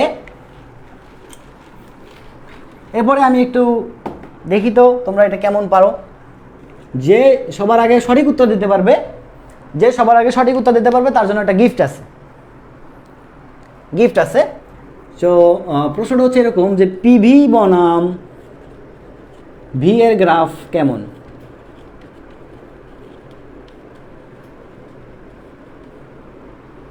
পিভি বনাম ভি এর গ্রাফ কেমন। ওকে, তো অপশন হচ্ছে তোমার সরলরেখা, মূলবিন্দুগামী সরলরেখা,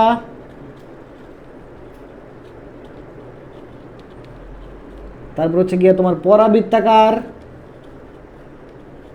আর হচ্ছে তোমার অধিবৃত্তাকার।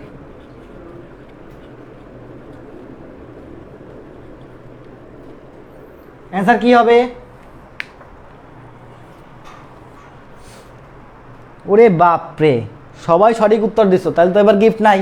আমি ভাবছিলাম সবাই সঠিক উত্তর দিতে পারবে না, এই জন্য গিফট হবে, কিন্তু যেহেতু সবাই সঠিক উত্তর দিয়েছো তার মানে গিফট নাই, কোনো গিফট নাই। এইসব প্রশ্নে গিফট দেওয়া যায় না, আমার আগে বোঝা উচিত ছিল। হ্যাঁ, সরল রেখা, সরল রেখা। ওকে, তাহলে আশা করি তোমরা এগুলো সবাই জানো, পি ভি বনাম ভি এর গ্রাফ হচ্ছে সরল রেখা। তাহলে চার্লসের গ্রাফটাও তোমরা পারবা, ঠিক আছে, চার্লসের গ্রাফটাও পারবা, এবং চার্লসের গ্রাফ হচ্ছে তোমার মূল বিন্দুগামী সরলরেখা। চার্লসের গ্রাফ কেমন? মূল বিন্দুগামী সরলরেখা।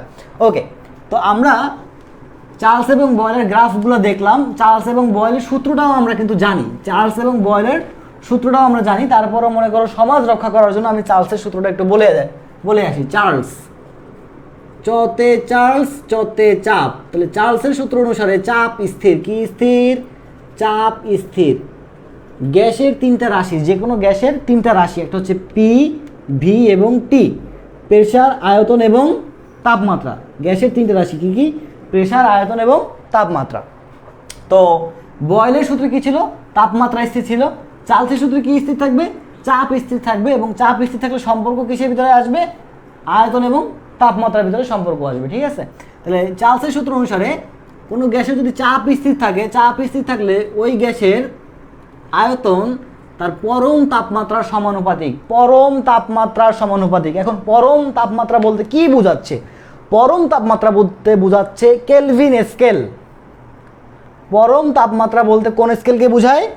Kelvin scale. ভাই সবাইকে গিফট দেন, সবাইকে গিফট দিলে আমার বউ আমার উপরে রাগ করবে, বুঝলা?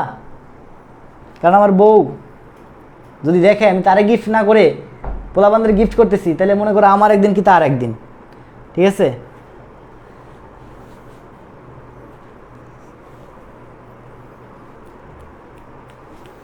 আচ্ছা, ওকে, তো এখন খেয়াল করো যে ভি ভি এর মতো থাকলো, সমানুপাতিকের পরিবর্তে একটা সমান এবং একটা ধ্রুবক আসলো কে টি। তাহলে এখান থেকে লেখা যায় V by T equal to K, বা সেখান থেকে লেখা যায় V one by V two equal to T one by T two. এটা হচ্ছে আমাদের চার্লসের সূত্র, V one by V two equal to T one by T two. আচ্ছা, তো বয়েলের সূত্র কি শিখছিলাম? P one V one equal to P two V two. চার্লসের সূত্র শিখলাম আমরা V one by V two equal to T one by T two. আচ্ছা, এখন প্রশ্নটা হচ্ছে ভাই এই সূত্রের কোনো ম্যাথ কি আমার করানোর দরকার আছে? আপনারা একটু বলেন, এই সূত্রের কোনো ম্যাথ আমার কি দরকার আছে? এই যে দুইটা সূত্র, এই দুইটা সূত্রের ম্যাথ কি করানোর দরকার আছে নাকি করাবো? তোমরা যদি বলো যে ভাই করান তাহলে করাবো, আর তোমরা যদি না বলো যে না ভাই করানোর দরকার নাই, আমরা পারবো ইনশাল্লাহ, তাহলে করাবো না।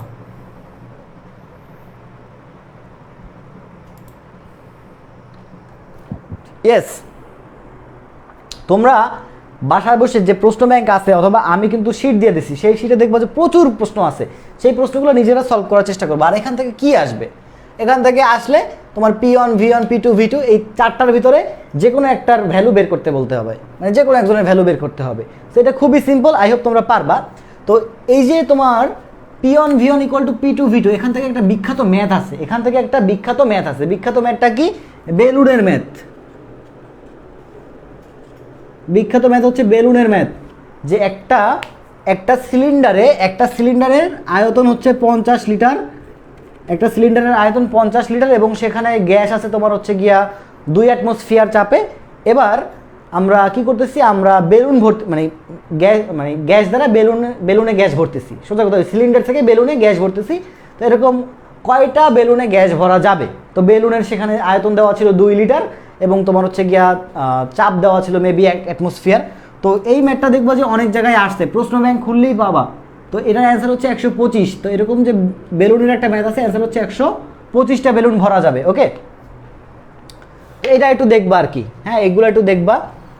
আচ্ছা, আমি সামনের দিকে আগাই। এখন আমাদের পড়ার টপিক হচ্ছে তোমার চার্লস এবং বয়েলের অনুসিদ্ধান্ত। চার্লস এবং বয়েলের অনুসিদ্ধান্ত।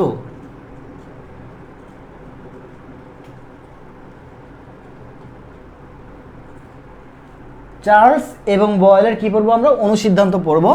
তো ফার্স্ট অফ অল আমরা বয়েলের অনুসিদ্ধান্ত পড়বো। বয়েলস অনুসিদ্ধান্ত।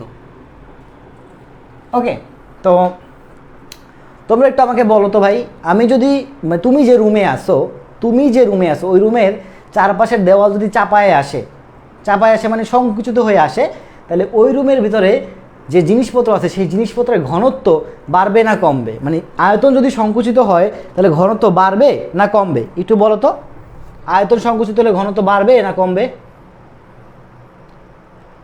মরাল অফ দ্য স্টোরি, সবাই আরও তো চান্স পাইলে ট্রিট দিবে না ভাইয়া। আস্তাগফিরুল্লাহ, নাউজুবিল্লাহ, ওর মাথায় ঠাডা পড়ুক।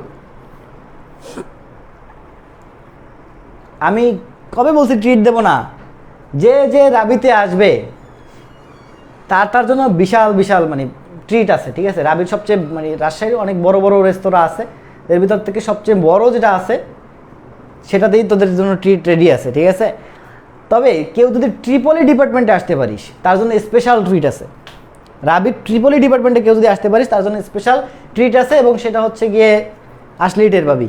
হ্যাঁ, আচ্ছা, তাহলে আমার আয়তন যদি সংকুচিত হয় তাহলে ঘনত্ব কি হবে? বাড়বে, ঘনত্ব বাড়বে। আচ্ছা, তাহলে আমরা এইটুকু বুঝলাম যে আয়তন ভি এর সঙ্গে যে ঘনত্ব, এর সম্পর্কটা কেমন? ব্যস্তানুপাতিক। এই যে ডি দ্বারা আমি বোঝাচ্ছি ডেনসিটি বা ঘনত্ব। ডি দ্বারা কি বোঝাচ্ছি? ডেনসিটি বা ঘনত্ব বোঝাচ্ছি, ঠিক আছে? ডি দ্বারা কাকে বোঝাচ্ছি? ডেনসিটি বা ঘনত্ব। এই যে নূর আলম তো আসল কথা ধরে ফেলতে পারো নাই না। র্যাগ, আমি তো র্যাগের বিপক্ষে ভাইয়া। আগে আসো, তারপরে দেখা যাবে। ট্রিপলি ডিপার্টমেন্টে আসো, তারপরে বোঝা যাবে যে র্যাগ দিই না ট্রিট দিই। হ্যাঁ, আচ্ছা, তো দেখো ভি সমানুপাতিক 1/d, মানে আয়তনের সঙ্গে ঘনত্বের সম্পর্ক ব্যস্তানুপাতিক। এখন বয়েলের সূত্র অনুসারে আমরা কি শিখছিলাম? যে চাপের সঙ্গে আয়তন কেমন? ব্যস্তানুপাতিক। আবার আমরা এখান থেকে কি দেখতেছি? যে আয়তনের সঙ্গে ঘনত্বের সম্পর্ক কেমন? ব্যস্তানুপাতিক। অর্থাৎ এভাবে লেখা যায়, দেখো পি এর সঙ্গে আয়তনের সম্পর্ক এখানে ব্যস্তানুপাতিক, আবার আয়তনের সঙ্গে এখানে ঘনত্বের সম্পর্ক ব্যস্তানুপাতিক। তাহলে আলটিমেটলি পি এর সঙ্গে ডি এর সম্পর্কটা কি আসলো? সমানুপাতিক। অর্থাৎ বয়েলের সূত্র অনুসারে তাপমাত্রা স্থির থাকলে কোনো গ্যাসের চাপ তার আয়তনের সমানুপাতিক। কোনো গ্যাসের চাপ তার আয়তনের কি? সমানুপাতিক। তাহলে এখান থেকে বলা যায় পি সমান সমান কে ইন্টু ডি, বা P by D equal K. সেখান থেকে লেখা যায় যে P one by P two equal to D one by D two. তো এখান থেকে যদি ম্যাথ আসে তাহলে কীভাবে ম্যাথ আসবে? পি ওয়ান পি টু দেওয়া থাকবে, ডি ওয়ান ডি টুর ভিতর থেকে যে কোনো একটা দেওয়া থাকবে, তোমাকে যে কোনো একটা বের করতে হবে। অর্থাৎ ডি টুটা বের করতে হবে অথবা ডি ওয়ানটা বের করতে হবে। ঠিক সেম অ্যাজ ওই যে P one V one equal to P two V টুর যে ম্যাথ করছি না আমরা, ঠিক সেম এরকমই। বুঝতে পারছো এটা?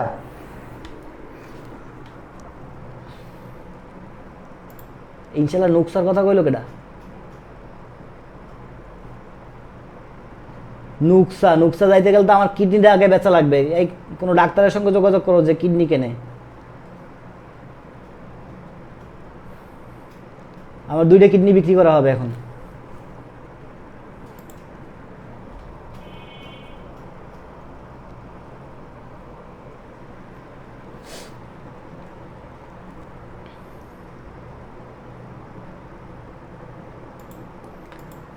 ওকে, আচ্ছা,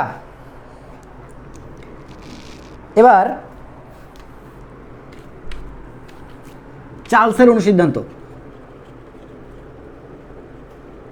তার আগে বলো, তোমরা কি বুঝতে পারছো? এটা বুঝতে পারছো?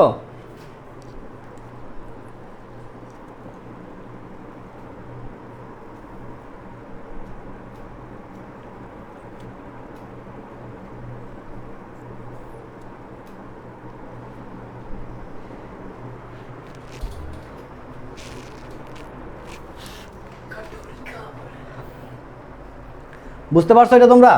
ওকে, চার্লসের আমরা অনুসিদ্ধান্তে চলে যাই। চার্লস, তো চার্লসের সূত্রে কি ছিল? চাপ স্থির ছিল। কি স্থির ছিল? চাপ, প্রেসার স্থির। চাপ স্থির থাকলে আয়তন পরম তাপমাত্রার সমানুপাতিক, তাই না? বা এটাকে আমরা এভাবেও লিখতে পারি টি সমানুপাতিক ভি। আবার একটু আগে আমরা দেখছি কি ভি এর সঙ্গে ডেনসিটি মানে ঘনত্ব সম্পর্ক কেমন? ব্যস্তানুপাতিক। কেমন সম্পর্ক? ব্যস্তানুপাতিক। তাহলে ব্যস্তানুপাতিক হলে কেমন হয়? এই যে, তাহলে দেখো তো আলটিমেটলি টি এর সঙ্গে ঘনত্বের সম্পর্কটা কিভাবে আসছে? ব্যস্তানুপাতিক সম্পর্ক আসছে না? তাহলে এভাবে লেখা যায় যে টি ব্যস্তানুপাতিক ডি। এখন তোমার এখান থেকে কি এমসিকিউ আসতে পারে যে নিচের কোনটি চার্লসের সূত্রের অনুসিদ্ধান্ত। তো এভাবে এখন অপশনে থাকবে যে পি সমানুপাতিক ডি, টি সমানুপাতিক ভি, টি সমানুপাতিক 1/d, ঠিক আছে। তারপরে থাকবে এরকম যে পি সমানুপাতিক 1/d, এরকম থাকবে, বুঝছো, এরকম অপশন দেওয়া থাকবে। তো এখান থেকে তোমরা সঠিক অ্যান্সারটা ইনশাল্লাহ ফাইন্ড আউট করতে পারবা। ওকে, আচ্ছা, তাহলে টি সমানুপাতিক 1/d এটা হচ্ছে আমাদের চার্লসের সূত্রের অনুসিদ্ধান্ত। তাহলে এখন দেখো, খেয়াল করো যে টি এর মতো থাকলো, সমানুপাতিক পরিবর্তে সমান চিহ্ন আর একটা ধ্রুবক কে 1/d। ওকে, তাহলে টিডি ইকুয়াল কে লেখা যায়, টিডি ইকুয়াল কি লেখা যাচ্ছে, কে। তো সেখান থেকে আমরা লিখতে পারি T1D1 equal to T2D2, T1D1 equal to T2D2। Clear?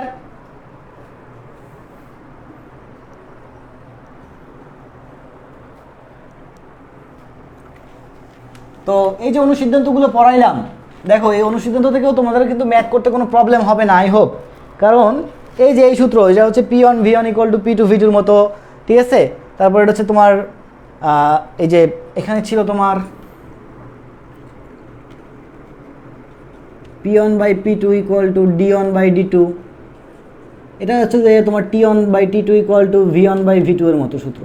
তো আই হোপ তোমার এখান থেকে আর এখান থেকে যদি ম্যাথ আসে তোমরা কিন্তু পারবা না? পারবা?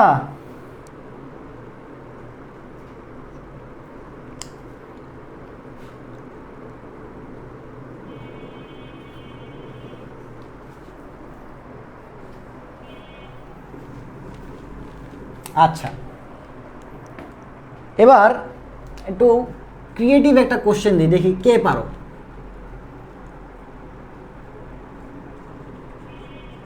কোনো আদর্শ গ্যাসের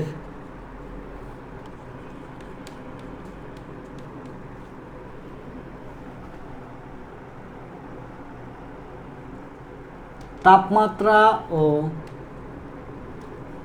গ্যাসের তাপমাত্রা বনাম ঘনত্ব, ডি দ্বারা বোঝাচ্ছি ঘনত্ব, এর গ্রাফ কেমন, এর গ্রাফ কেমন। কোনো আদর্শ গ্যাসের তাপমাত্রা বনাম ঘনত্বের গ্রাফ কেমন, ঠিক আছে। কোনো আদর্শ গ্যাসের তাপমাত্রা বনাম ঘনত্বের গ্রাফ কেমন। অপশন এ সরল রেখা, অপশন বি পরাবৃত্ত, অপশন সি অধিবৃত্ত, অপশন ডি উপবৃত্ত। গ্রাফটা কেমন হবে? স্ট্রেট লাইন, আব্দুল্লাহ মুহাম্মদ লেখছে স্ট্রেট লাইন, সরল রেখা। অধিবৃত্ত লেখছে ইকরা অধিবৃত্ত। গুড, অধিবৃত্ত যারা যারা লিখছো তাদেরকে অসংখ্য ধন্যবাদ। একটু আগে আমি বেসিকটা শিখাইছি, কিন্তু এবার যারা পারলো না তাদেরকে এবার পিটানি দেওয়া উচিত। সামনাসামনি যদি থাকতা তাহলে পিটায়ে পাছার চামড়া একদম লাল বানাই দিতাম, ঠিক আছে। যারা যারা সরল রেখা লিখছো, দেখো এটা উত্তর হবে অধিবৃত্ত। উত্তর কি হবে? অধিবৃত্ত। তো কিভাবে অধিবৃত্ত হয় দেখো, আমি একটু বুঝাই। টি বনাম ডি এর গ্রাফ, তাহলে টি বনাম ডি, দেখো তো টি এবং ডি এর ভিতরে সম্পর্কটা কেমন, ব্যস্তানুপাতিক সম্পর্কটা আমরা চার্লসের অনুসিদ্ধান্ত থেকে পাইছি না? চার্লসের অনুসিদ্ধান্ত থেকে পাইছি কি টি এবং ডি এর সম্পর্কটা কেমন, ব্যস্তানুপাতিক। আই হোপ এইটুকুতে কারো কোনো প্রবলেম নাই। এবার খেয়াল করো, টি এর মতো থাকলো, সমানুপাতিকের পরিবর্তে একটা সমান চিহ্ন, কে ধ্রুবক আসলো কে 1/d। প্রশ্নে বলা আছে কি টি বনাম ডি, আর আমাদের এখানে কি আছে 1/d। তাহলে এই 1/d এটাকে আমরা কি বানাবো, ডি বানাবো। তাহলে ডিটা বানাইতে গেলে কি করতে হবে, এই পাশে নিয়ে আসতে হবে। তাহলে দেখো তো টিডি ইকুয়াল কি, কে আসতেছে, টিডি ইকুয়াল কে। এখন আমরা একটা গ্রাফ রাখলাম, একটা গ্রাফে ধরো যে এক্স অক্ষ বরাবর আমরা নিলাম টি, আর ওয়াই অক্ষ বরাবর নিলাম ডি। এক্স অক্ষ বরাবর কাকে নিলাম, টিকে, ওয়াই অক্ষ বরাবর কাকে নিচ্ছি, ডিকে। তাহলে টিটাকে আমরা ধরবো এক্স আর ডিটাকে ধরলাম ওয়াই। তাহলে কে কি, সি না? তাহলে টিডি ইকুয়াল কে, এটা হচ্ছে এক্স ওয়াই ইকুয়াল সি এর সঙ্গে মিলে যাচ্ছে। এক্স ওয়াই ইকুয়াল সি এর গ্রাফটা কেমন ছিল, অধিবৃত্তাকার। তাহলে টি বনাম ডি এর গ্রাফটা কেমন হবে, অধিবৃত্তাকার গ্রাফ হবে।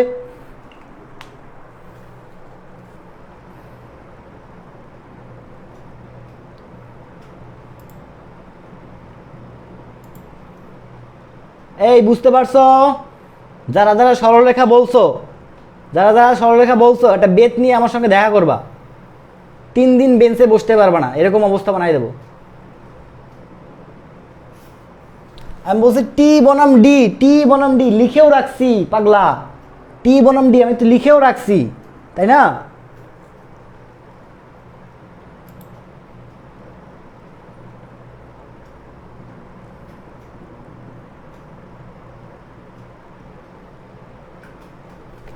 যাই হোক, আই হোপ তোমাদের ক্লিয়ার হয়ে গেছে ব্যাপারটা, ঠিক আছে?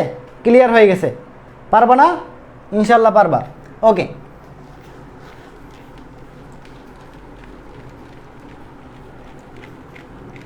এবার সামনের দিকে আগাই, ঠিক আছে?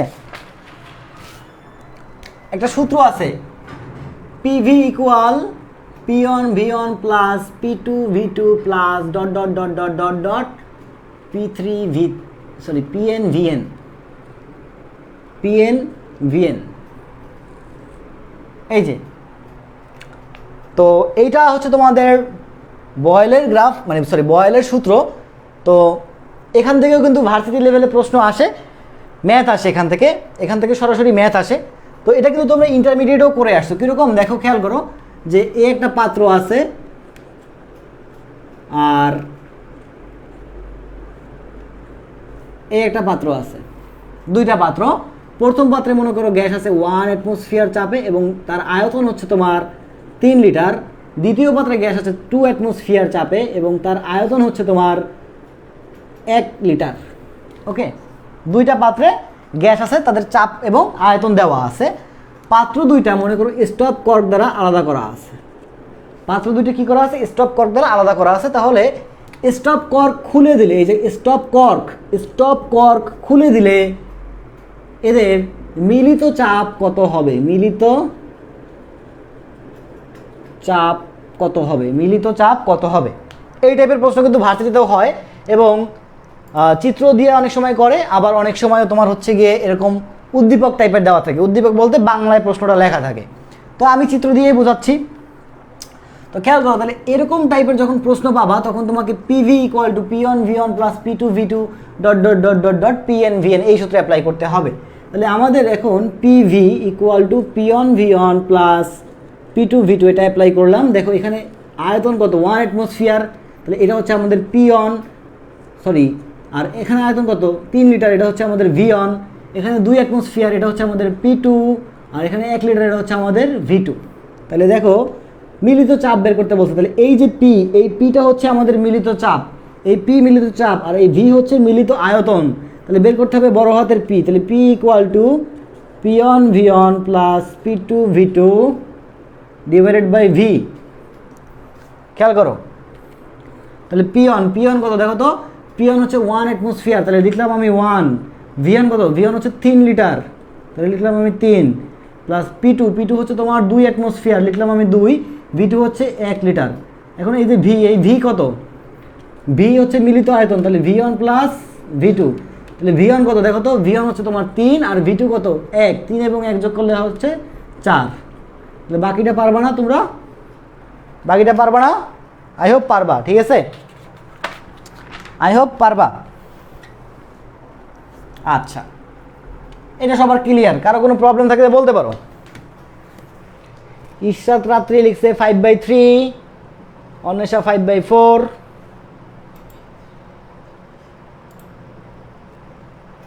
5/4 হওয়ার কথা তো নাকি? 5/4 হওয়া উচিত। Very good. ওকে, এবার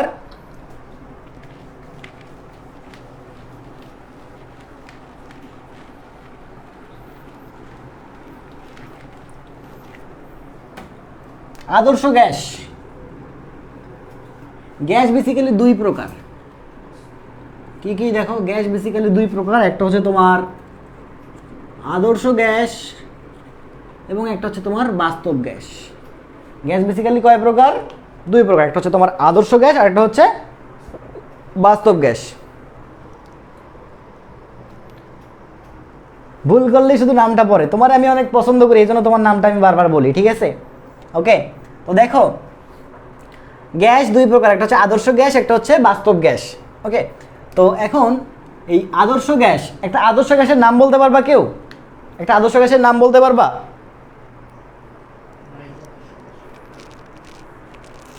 একটা আদর্শ গ্যাসের নাম বলো তো একটু দেখি তো, কে পারে? একটা আদর্শ গ্যাসের নাম কেউ পারবে না, কেউ পারবে না, কারণ আদর্শ গ্যাস বলতে কোনো কিছু নাই। এই মহাবিশ্বে আদর্শ বলতে কোনো কিছু হয় না। এই যে আদর্শ কৃষ্ণ বস্তু, আদর্শ ইঞ্জিন, আদর্শ কার্নো ইঞ্জিন, আসলে আদর্শ বলতে কোনো কিছু হয় না। অতএব আদর্শ লিপি, আদর্শ লিপি বলতেও কিছু নাই। সব মানে আদর্শ লিপিতে অনেক সুন্দর করে লেখা থাকে, কিন্তু আমরা কি সুন্দর করে লিখতে পারি? পারি না, ঠিক আছে? তাহলে আদর্শ বলতে কোনো কিছুই নাই। অতএব বিয়ের সময় তুমি কখনো আদর্শ পাত্র বা আদর্শ পাত্রী কখনোই পাবা না। অতএব বেশি বিচার না করে বয়স শেষ হয়ে যাওয়ার আগেই বিয়ে শাদী করে নিবা। বুঝতে পারছো? এটা হচ্ছে জীবনমুখী শিক্ষা, ঠিক আছে? বুঝতে পারছি? আদর্শ বউ, আস্তাগফিরুল্লাহ, আদর্শ বউ হয় না। কি বললাম? পৃথিবীতে আদর্শ বলতে কিছু হয় না। আদর্শ বউ, আদর্শ স্বামী কোনোটাই পাওয়া সম্ভব না, ঠিক আছে? বুঝছো? অতএব বয়স শেষ হয়ে যাওয়ার আগেই বিয়ে শাদী করে নাও, তাহলে দেখবা যে আদর্শ না পাইলেও 99.99% বিশুদ্ধ স্বামী অথবা স্ত্রী পাবা, ঠিক আছে? ওকে, আচ্ছা, তো খেয়াল করো যে আদর্শ গ্যাসের কোনো উদাহরণ নাই, বাট বাস্তব গ্যাস, বাস্তব গ্যাসের যদি উদাহরণ দিতে চাই যারা হচ্ছে অনাদর্শ, যেমন ধরো hydrogen, carbon die oxide, helium, oxygen, এরকম উদাহরণ দিয়ে শেষ করে মানে উদাহরণ দিয়ে ভরে ফেলান যাবে, তবুও শেষ হবে না। তো এখন এই আদর্শ গ্যাসগুলো কোন সমীকরণ মেনে চলে? আদর্শ মানে গ্যাসগুলো পিভি ইকুয়াল টু এনআরটি এই সমীকরণ মেনে চলে। পিভি ইকুয়াল টু এনআরটি এই সমীকরণ মেনে চলে। আর বাস্তব গ্যাসগুলো তোমার হচ্ছে PV equal to Z N R T এই সমীকরণ মেনে চলে, যেখানে Z is not equal one, যেখানে Z is not equal one. জেডের ভ্যালু যদি ওয়ান হয়ে যায় তখন সেটা কি হয়ে যাবে? আদর্শ গ্যাস হয়ে যাবে। জেডের ভ্যালু যদি ওয়ান হয়ে যায় তখন সে কি হয়ে যাবে? আদর্শ গ্যাস হয়ে যাবে। এখন জেড, এই জেড দ্বারা কি বোঝায়? জেড দ্বারা বোঝায় প্রেষণ গুণাঙ্ক। কি বোঝায়?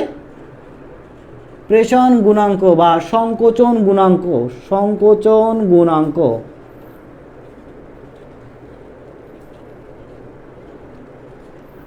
বুঝতে পারছি?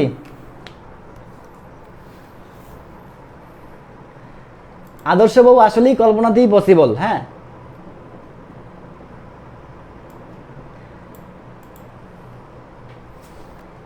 এই লাইফ বয় বউ না, 99.99% বিশুদ্ধ হচ্ছে তোমার ডেটল, ঠিক আছে? ডেটল বউ, ডেটল বউ। আমার একটা ডেটল বউ আছে, হ্যাঁ, তারে তোমরা সবাই চেনো, তার কাছেই তোমরা ভর্তি হয়েছো। আচ্ছা, পরিবেশ রসায়নের শর্ট টপিকগুলো তো মানে শর্ট সিলেবাসের যে টপিকগুলো আছে সেগুলো বেশ ভালো করে ফোকাস করবা, আর এর বাইরে যেগুলো আছে সেগুলোতেও কিন্তু একটু ফোকাস করবা, সেগুলোতেও একটু ফোকাস করবা, ঠিক আছে? শর্ট সিলেবাস তো পড়বাই, মানে শর্ট টপিকগুলো তো পড়বাই, এর বাইরে যেগুলো আছে সেগুলোতেও ফোকাস করতে হবে, অবশ্যই ফোকাস করতে হবে। আচ্ছা, এখন এই জেড দ্বারা বোঝাচ্ছে প্রেষণ গুণাঙ্ক বা সংকোচন গুণাঙ্ক। আচ্ছা, বলতে পারবা যে এই জেডের মান কখন অনের চেয়ে বড় হবে? মানে কোন কোন গ্যাসের ক্ষেত্রে? দেখো, খুবই ইম্পর্টেন্ট একটা এমসিকিউ বলতেছি, খুবই ইম্পর্টেন্ট একটা এমসিকিউ বলতেছি যে জেডের মান কখন অনের চেয়ে বেশি হবে? জেডের মান কখন ওয়ানের চেয়ে বেশি হবে? কোন কোন গ্যাসের ক্ষেত্রে, কোন কোন গ্যাসের ক্ষেত্রে জেডের মান অনের চেয়ে বেশি হবে? জানাতন মনি লিখছে, ভাই বাসায় বাসায় বিয়ের কথা বললে ঝাঁটা দিয়ে পিটিয়ে বিদায় করবে। আস্তাগফিরুল্লাহ, না না না, এরকম যদি হয় তাহলে তুমি কি করবা জানো? তুমি আস্তে করে কাজী অফিসে যাবা, 1000 টাকা নিয়ে যাবা, বিয়ে শাদী করে বাসায় নিয়ে চলে আসবা, আব্বু আম্মু এটা আমাদের জামাই, ঠিক আছে? বুঝতে পারছো? এটাও একটা জীবনমুখী শিক্ষা। হ্যাঁ,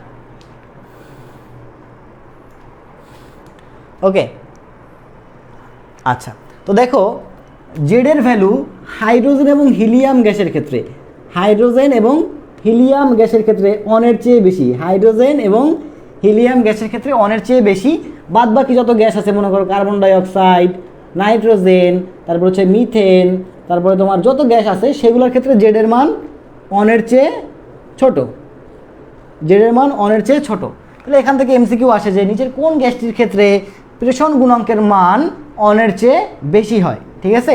ভীষণ গুণাঙ্কের মান 1 এর চেয়ে বেশি হয়। ভাই আমার স্টোরি কোনটা, তাই তো? আমার স্টোরি আসলে অনেকগুলাই আছে, ঠিক আছে। এখন আমার স্টোরি হচ্ছে, ধরো আমার ইচ্ছা দুইটাই আছে। ধরো যে বাসা থেকেও বিয়ে করার ইচ্ছা আছে, মানে বাসা থেকে অ্যারেঞ্জ ম্যারেজ করার ইচ্ছা আছে, আবার ধরো পালায় বিয়ে করার ইচ্ছাও আছে, ঠিক আছে। তো একটা তো পূরণ হয়েছে, এবার বাসা থেকে আরেকটা অ্যারেঞ্জ ম্যারেজ দেবে, তারপরে বাসা থেকে আরও একটা অ্যারেঞ্জ ম্যারেজ করবে, এরপর আমার যে বউ থাকবে সে আমাকে আবার একটা অ্যারেঞ্জ ম্যারেজ করাবে।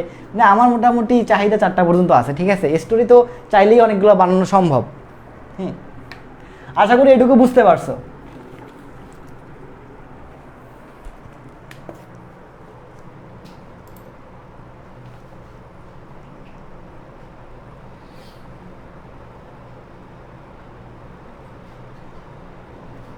আশা করি বুঝতে পারছো।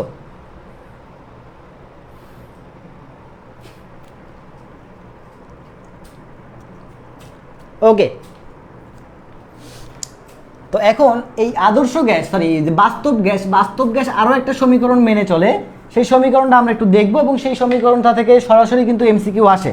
এই আদর্শ গ্যাস, সরি বাস্তব গ্যাস আরও একটা সমীকরণ মেনে চলে, এবং সেটা হচ্ছে তোমার ভ্যান ডার ওয়ালস ইকুয়েশন বা ভ্যান ডার ওয়ালস সমীকরণ। তাহলে বাস্তব গ্যাস ভ্যান ডার ওয়ালস সমীকরণ মেনে চলে, এবং এখান থেকে কিন্তু ঢাবিতে একবার প্রশ্ন আসছিল। ভ্যান ডার ওয়ালস সমীকরণ থেকে ঢাবিতে একবার প্রশ্ন হয়েছে অলরেডি। তো ভ্যান ডার ওয়ালস সমীকরণটা কি দেখো, ভ্যান ডার ওয়ালস সমীকরণটা তোমার এরকম, P plus N square A by V square into V minus N B equal to N R T,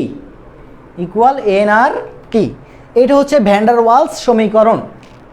van der Waals সমীকরণ, এখানে এই যে এই এ হচ্ছে তোমার কার সঙ্গে আছে দেখো তো, চাপের সঙ্গে আছে না? এই কার সঙ্গে আছে? চাপের সঙ্গে আছে। তাহলে মনে রাখবা এ হচ্ছে চাপ সংশোধন ত্রুটি, চাপ সংশোধন ফ্যাক্টরও বলা হয়, চাপ সংশোধন ফ্যাক্টর। বি কার সঙ্গে আছে দেখো তো, বি আছে কার সঙ্গে? আয়তনের সঙ্গে, এই জন্য বিটাকে বলা হয় আয়তন সংশোধন ফ্যাক্টর। বিটাকে বলা হয় কি? আয়তন সংশোধন ফ্যাক্টর। ওকে, তো রাবি 7-8 মানে রাবি ভর্তি পরীক্ষা 7-8 সালে সরাসরি এই প্রশ্ন আসছে যে ভ্যান ডার ওয়ালস সমীকরণের সঠিক রূপ কোনটা। তো এই যে সমীকরণটা দেখতেছো, এই সমীকরণটাকে নিজের গার্লফ্রেন্ড বা নিজের বয়ফ্রেন্ড মনে করে একদম চোখ দিয়ে খেয়ে ফেলো, ঠিক আছে? বুঝতে পারছো?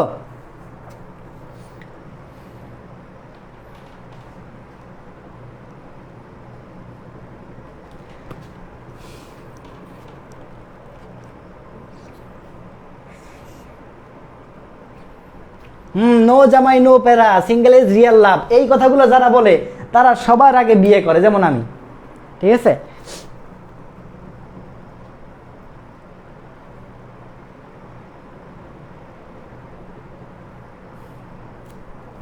ইয়েস, বুঝাতে পারছি?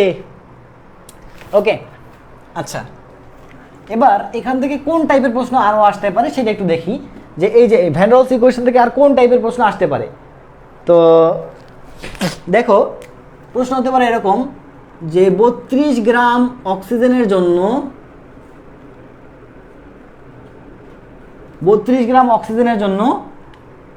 কোনটি সঠিক ভ্যান ডার ওয়ালস সমীকরণ? কোনটি সঠিক ভ্যান ডার ওয়ালস সমীকরণ? ঠিক আছে, 32 গ্রাম অক্সিজেনের জন্য কোনটি সঠিক ভ্যান ডার ওয়ালস সমীকরণ? ওকে, তো খেয়াল করো যে আমাদের মেইন সমীকরণটা কি? P plus N square A by V square into V minus N B equal to N R T, এটা হচ্ছে আমাদের আসল সমীকরণ, তাই না? আচ্ছা, এখন 32 গ্রাম অক্সিজেন বলছে, তো খেয়াল করো এখানে যে এন, এই এনটা কি? এই এন হচ্ছে তোমার মোল সংখ্যা, তাই না? এন দ্বারা কি বোঝাচ্ছে? মোল সংখ্যাকে বোঝাচ্ছে। এন দ্বারা কাকে বোঝাচ্ছে? মোল সংখ্যাকে বোঝাচ্ছে। এখন মোল সংখ্যা কিভাবে বের করি? মোল সংখ্যা বের করার সূত্র হচ্ছে N equal to W by M, মানে প্রদত্ত ভর বাই আণবিক ভর। তাহলে এই ক্ষেত্রে আমাদের বলা আছে 32 গ্রাম অক্সিজেন, তাহলে 32 গ্রাম অক্সিজেন মানে কত মোল আছে দেখো তো? এন ইকুয়াল টু প্রদত্ত ভর 32, আর অক্সিজেন গ্যাসের আণবিক ভর কত? 32। তাহলে 32 কাটাকাটি গেলে থাকে কত? 1। তাহলে এই প্রশ্নের জন্য মোল সংখ্যা n ইকুয়াল টু কত 1। তাহলে n এর ভ্যালু 1 তুমি যদি এই সমীকরণে বসাও তাহলে সমীকরণটা কেমন হয় দেখো তো, p প্লাস n স্কোয়ার মানে 1 এর স্কোয়ার, 1 এর স্কোয়ার করলে কত আসে 1 আসে। তাহলে a by V square into V minus n এর ভ্যালু 1 বসাও, 1 বসালে 1 আর b গুণ করলে b থাকে ইকুয়াল আর টি। তাহলে 32 গ্রাম অক্সিজেনের জন্য কোন সমীকরণটা হবে, এই যে এইটাই। বুঝতে পারছো?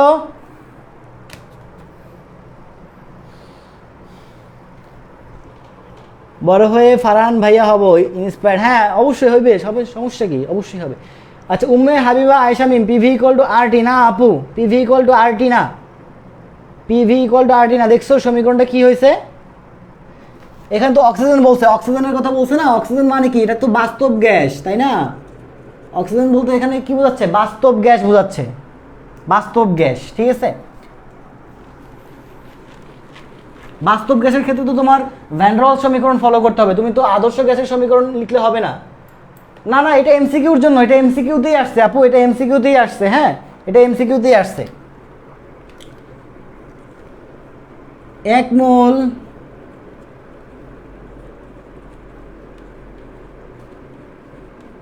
আদর্শ গ্যাসের জন্য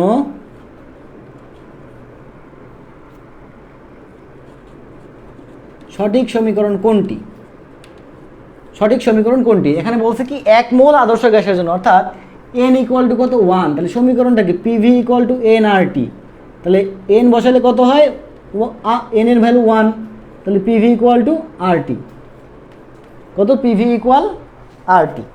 এই যে তো এই যে আয়েশা যে উত্তরটা দিছো পিভি ইকুয়াল টু আর টি, সেটা হচ্ছে তোমার এই যে 1 মোল আদর্শ গ্যাসের জন্য সঠিক সমীকরণ। আর এখানে বলছে কি যে 32 গ্রাম অক্সিজেন, অক্সিজেন মানে কি বাস্তব গ্যাস, তাহলে ইকুয়েশন আসবে কোনটা, নিশ্চয়ই ভ্যান ডার ওয়ালস ইকুয়েশন আসবে। বুঝাইতে পারছি?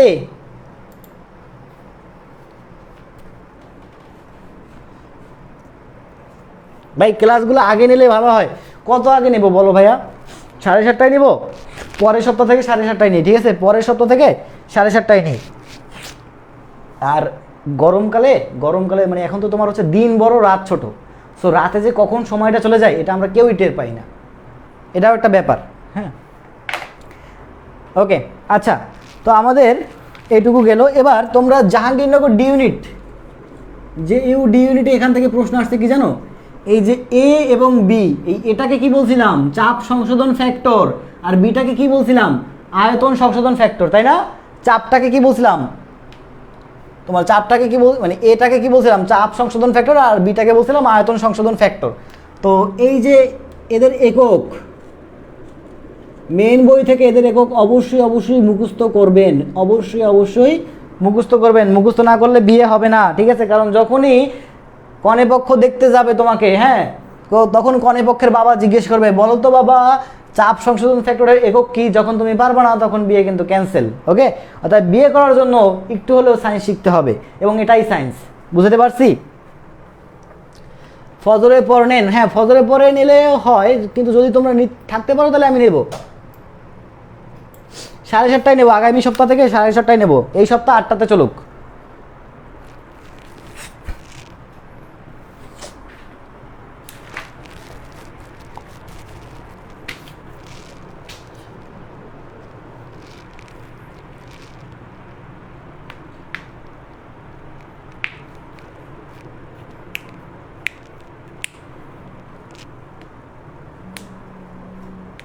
আচ্ছা এবার গ্রাহামের ব্যাপন সূত্র,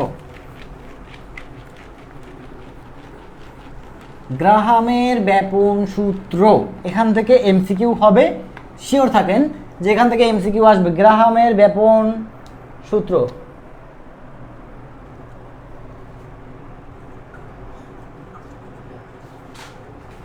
গ্রাহামস ল বা গ্রাহামের ব্যাপন সূত্র, ঠিক আছে, গ্রাহামস ল বা গ্রাহামের ব্যাপন সূত্র।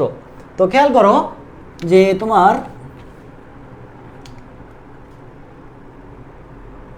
ব্যাপন জিনিসটা কি, এটা আমি না বুঝলেও বুঝবা তোমরা। ব্যাপন তো সবাই জানো, ব্যাপন, অনুব্যাপন বা নিঃসরণ এগুলো সবাই জানো।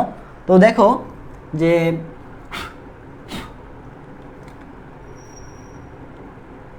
কোনো গ্যাসের ব্যাপন হার তার আণবিক ভরের বর্গমূলের ব্যস্তানুপাতিক। কোনো গ্যাসের ব্যাপন হার তার আণবিক ভরের বর্গমূলের ব্যস্তানুপাতিক। আবার আণবিক ভরের সঙ্গে তোমার ঘনত্বের সম্পর্ক কেমন? সমানুপাতিক, তাই না? আণবিক ভরের সঙ্গে ঘনত্বের সম্পর্ক কেমন? সমানুপাতিক সম্পর্ক, তাই না? অর্থাৎ আণবিক ভর যদি বাড়ে তাহলে ঘনত্ব কী হবে? বাড়বে। আণবিক ভর যদি কমে তাহলে ঘনত্ব কী হবে? কমবে। তো ঠিক সেমভাবে আর এর সঙ্গে এই ডি এর সম্পর্কটাও কেমন হবে? বর্গমূলের ব্যস্তানুপাতিক। তাহলে কোনো গ্যাসের ব্যাপন হার, কথাটা বুঝো, তাহলে কোনো গ্যাসের ব্যাপন হার কিসের ব্যস্তানুপাতিক? এই যে আণবিক ভর, আণবিক ভরের বর্গমূলের ব্যস্তানুপাতিক, এবং এই যে ঘনত্বের বর্গমূলের ব্যস্তানুপাতিক। এবং এটাই হচ্ছে আমাদের বিজ্ঞানী গ্রাহামের সূত্র। বিজ্ঞানী গ্রাহামের সূত্র বুঝতে পারছো এটুকু? আচ্ছা, অনেকে লিখতেছো এ তো আকর্ষণ বল। হ্যাঁ, এ আকর্ষণ বল, আমি ভুলে বলে ফেলছি। এ হচ্ছে চাপ সংশোধন ফ্যাক্টর। দেখো, এ হচ্ছে তোমার আকর্ষণ বল, আর এই যে পি এ এটা হচ্ছে তোমার চাপ সংশোধন ফ্যাক্টর। পি এ মানে এটা ছোট হাতের, এখানে পি এ এটা হচ্ছে তোমাদের চাপ সংশোধন ফ্যাক্টর। আর এই যে বি হচ্ছে তোমার আয়তন সংশোধন ফ্যাক্টর। বি কি? আয়তন সংশোধন ফ্যাক্টর। ওকে, আচ্ছা দেখো, তাহলে দেখো আমাদের ব্যাপন হার কি হলো? আণবিক ভরের বর্গমূলের ব্যস্তানুপাতিক, এবং এই যে ঘনত্বের বর্গমূলের ব্যস্তানুপাতিক। তো এখন এখান থেকে প্রশ্ন আসবে যে নিচের কোনটির ব্যাপন হার সর্বাধিক, বা নিচের কোনটির ব্যাপন হার সর্বনিম্ন? কোনটির ব্যাপন হার সর্বাধিক, কোনটির ব্যাপন হার সর্বনিম্ন? তাহলে দেখো আমাদের কাছে মনে করো আছে অপশন হাইড্রোজেন, হিলিয়াম, তারপরে আছে মনে করো যে কার্বন ডাই অক্সাইড, আর আছে অক্সিজেন। কার্বন ডাই অক্সাইড আর অক্সিজেন। তো খেয়াল করো, হাইড্রোজেনের আণবিক ভর কত? 1। হিলিয়ামের আণবিক ভর কত? 4। হিলিয়ামের আণবিক ভর কত? 4। কার্বন ডাই অক্সাইডের আণবিক ভর কত? 44। আর অক্সিজেনের আণবিক ভর কত? 32। তাহলে এখন দেখো আমরা কি পাইছি যে আণবিক ভর যদি কমে, আণবিক ভর কমলে ব্যাপন হার কী হবে? বৃদ্ধি পাবে। তাহলে আণবিক ভর সবচেয়ে কম কার এখানে? তাহলে এইটার ব্যাপন হারটা কি, বেশি না কম? বেশি। আর এখানে আণবিক ভর সবচেয়ে বেশি কার? কার্বন ডাই অক্সাইড, তাই না? কার্বন ডাই অক্সাইডের আণবিক ভরটা কি সবচেয়ে বেশি? তাহলে এইটার ব্যাপন হারটা কী হবে? সবার চেয়ে কম হবে। কথা বুঝতে পারছো? তাহলে এখন যদি প্রশ্ন করে যে এই যে 4টা গ্যাস আছে, এই 4টা গ্যাসের ভিতরে কার ব্যাপন হার সবচেয়ে কম? অ্যান্সার কী হবে? Carbon die oxide. আর কার ব্যাপন হার সবচেয়ে বেশি? অ্যান্সার কী হবে? হাইড্রোজেন। এখন যদি আমাদের ক্রম সাজাইতে বলে, ক্রম, যে ব্যাপন হারের ক্রম যদি সাজাইতে বলে, তাহলে ব্যাপন হারের ক্রম সাজাই। দেখো, হাইড্রোজেনের সবচেয়ে বেশি, হাইড্রোজেনের সবচেয়ে বেশি। তারপর কি আছে? হিলিয়াম। তারপর কি? কার্বন ডাই অক্সাইড না অক্সিজেন? অক্সিজেন। ঠিক আছে, তারপর কে? Carbon die oxide. ওকে, তারপর হচ্ছে কার্বন ডাই অক্সাইড। আশা করি বুঝতে পারছো। ক্লিয়ার? আশা করি তোমরা বুঝতে পারছো। ওকে, এবার গতিশক্তি আছে। ঠিক আছে, গতিশক্তি আছে।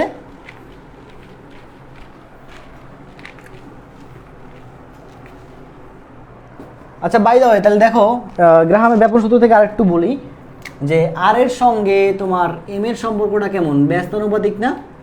তাহলে এখন দেখো এখান থেকে সূত্রটা এরকম হয় যে R1/R2 = M2/M1।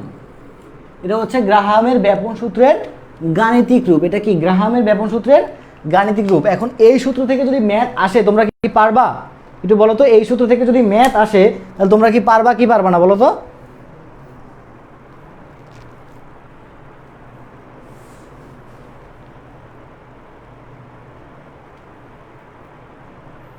ম্যাথ কি করাবো এই সূত্রের ম্যাথ?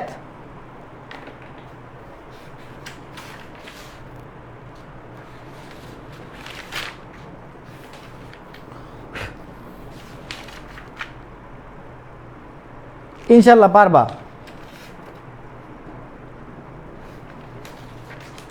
খুব কঠিন কিন্তু কিছু না। ঠিক আছে, এখান থেকে তোমাকে বের করতে বলতে হবে, মানে বের করতে বলতে পারে তোমার হচ্ছে গিয়ে M1/M2 এগুলো বের করতে বলতে পারে। আচ্ছা, মুছে দিলাম। এবার গতিশক্তি থেকে একদম বাচ্চা টাইপের ম্যাথ আসবে, কাইনেটিক এনার্জি। আচ্ছা, ভালো কথা, তোমাদের কি এই যে সার্বজনীন গ্যাস দ্রবক আর, এই আর এর ভ্যালুগুলো কি মাথায় আছে? সার্বজনীন গ্যাস দ্রবক আর এর ভ্যালুগুলো কি মাথায় আছে? এসআই এককে আর এর ভ্যালু কত, তারপর হচ্ছে তোমার সিজিএস এককে আর এর ভ্যালু কত, তারপর হচ্ছে গিয়ে তোমার ওই যে ক্যালোরি এককে আর এর ভ্যালু কত, তারপরে এফপিএস পদ্ধতিতে আর এর ভ্যালু কত। এই যে আর এর ভ্যালুগুলা, এগুলো আমি ক্লাসে বলবো না, ঠিক আছে? ক্লাসে বলবো না, এগুলা নিজ দায়িত্বে মুখস্থ করবা। যদি মুখস্থ না থাকে নিজ দায়িত্বে মুখস্থ করবা এবং সঙ্গে সঙ্গে একক, খেয়াল করো এককের দিকে খেয়াল করবা। একক পরীক্ষার হলে ভ্যালু তো চেঞ্জ করা থাকবে, ভ্যালু চেঞ্জ করা থাকবে, তার সঙ্গে সঙ্গে এককটাও কিন্তু তোমাকে কনফিউজ করে দেবে। সো ভ্যালুটা মুখস্থ করার পাশাপাশি এককেও খুব ভালো করে ফোকাস করবা, এগুলার এককেও খুব ভালো করে ফোকাস করবা। ক্লিয়ার? আচ্ছা, এবার গতিশক্তি দেখো, গ্যাসের গতিশক্তির সমীকরণটা কি দেখো, বা গ্যাসের গতিতত্ত্বের যে আসল সমীকরণ সেটা হচ্ছে PV equal two 1/3 mn CA square. এটা হচ্ছে তোমার গ্যাসের গতিতত্ত্বের সমীকরণ। PV equal two 1/3 mn CA square. এটা কিসের সমীকরণ? গ্যাসের গতিতত্ত্বের সমীকরণ, ঠিক আছে? গ্যাসের গতিতত্ত্বের সমীকরণ। এখন খেয়াল করো যে এখান থেকে পরবর্তীতে সূত্রটা এরকম আসছে যে ইকে ইকুয়াল টু, অর্থাৎ গ্যাসের গতিশক্তি ইকে ইকুয়াল টু 3/2 nRT, এরকম, ঠিক আছে? 3/2 nRT। তো এটা হচ্ছে তোমার n মোল গ্যাসের জন্য, কয় মোল গ্যাস? n মোল গ্যাসের গতিশক্তির সমীকরণ। এটা কয় মোল গ্যাসের জন্য? n মোল গ্যাসের গতিশক্তির সমীকরণ। এখন কোশ্চেন করলো যে 5 মোল গ্যাসের গতিশক্তি কত? 5 মোল গ্যাসের গতিশক্তি কত? 5 মোল গ্যাসের গতিশক্তি কত? তাহলে কোন সমীকরণে ইউজ করবা? এটা ইউজ করবা। তাহলে দেখো তো, তাহলে 5 মোল গ্যাসের জন্য কত আসতেছে? ইকে ইকুয়াল টু 3/2, n এর ভ্যালু হবে 5 RT। তাহলে দেখো তো 3 5 15, 15/2 RT, ঠিক আছে? এটা হচ্ছে তোমার 5 মোল গ্যাসের জন্য গতিশক্তির সমীকরণ। ক্লিয়ার? আচ্ছা, তাহলে এবার আমাকে তোমরা একটু উত্তর দাও, তোমার 4 গ্রাম মিথেনের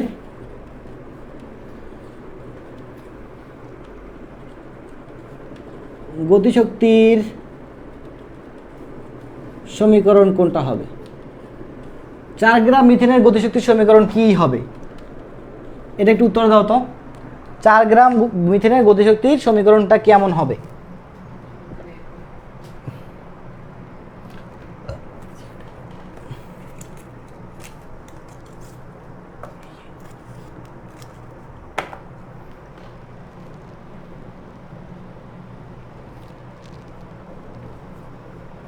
joule per mole per kelvin আর জুল পার কেলভিন কি একই? না না, কখনোই এক না। Joule per mole per kelvin আর জুল পার কেলভিন কখনোই এক না। খেয়াল করেন বাচ্চারা, খেয়াল করেন ভালো করে। Joule per mole per kelvin এটা হচ্ছে তোমার আর, অর্থাৎ সার্বজনীন গ্যাস ধ্রুবকের একক, সার্বজনীন গ্যাস ধ্রুবকের একক। আর জুল পার কেলভিন এটা হচ্ছে তোমার এন্ট্রপির একক। আমরা সবাই কিন্তু এন্ট্রপির নাম শুনছি না? এন্ট্রপি, এটা হচ্ছে এন্ট্রপির একক, ঠিক আছে? আচ্ছা, একটু কমেন্ট করি 3/8 RT, 3/8 RT, দেখি তো ঠিক আছে কিনা।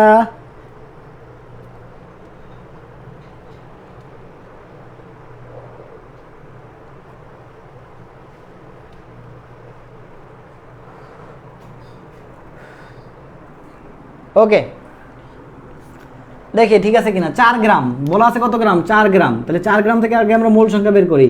তাহলে W/M, তাহলে W দেওয়া আছে 4, আর আণবিক ভর কত মিথেনের? 16 না? তাহলে দিলাম আমি 16, কাটাকাটি করলে আসে 1/4। তাহলে সূত্র কি? ইকে ইকুয়াল টু 3/2 n, n হচ্ছে 1/4 RT। তাহলে কত আসতেছে দেখি তো? 3/8 RT। হ্যাঁ ঠিক আছে, ভেরি গুড। তাহলে এই টাইপের প্রশ্ন আসলেও পারবে, এগুলো একদম একদম সিম্পল একটা ম্যাথ, ঠিক আছে?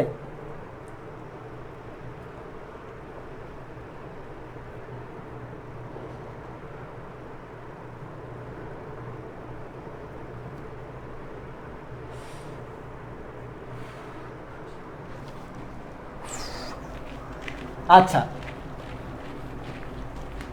এবার খেয়াল করেন বাচ্চারা,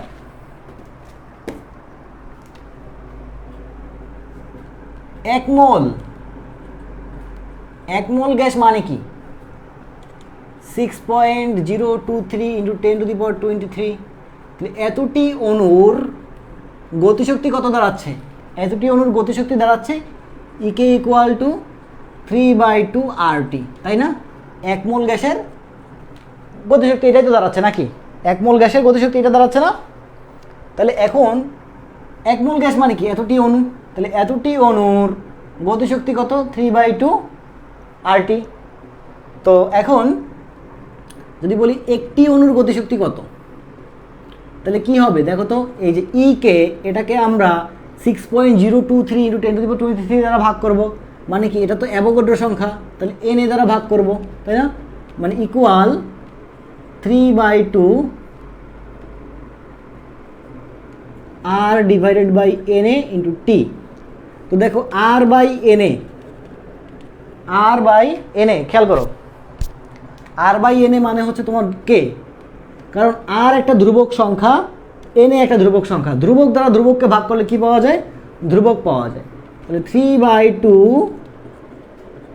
কেটি, 3/2 কেটি।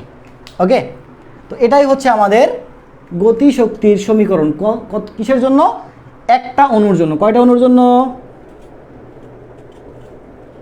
একটা অণুর জন্য। ক্লিয়ার এটুকু? এখন এই কে দ্বারা কি বোঝায় বলতে পারবে কেউ? এই কে দ্বারা কি বোঝায় একটু দেখি তো, কে বলতে পারে?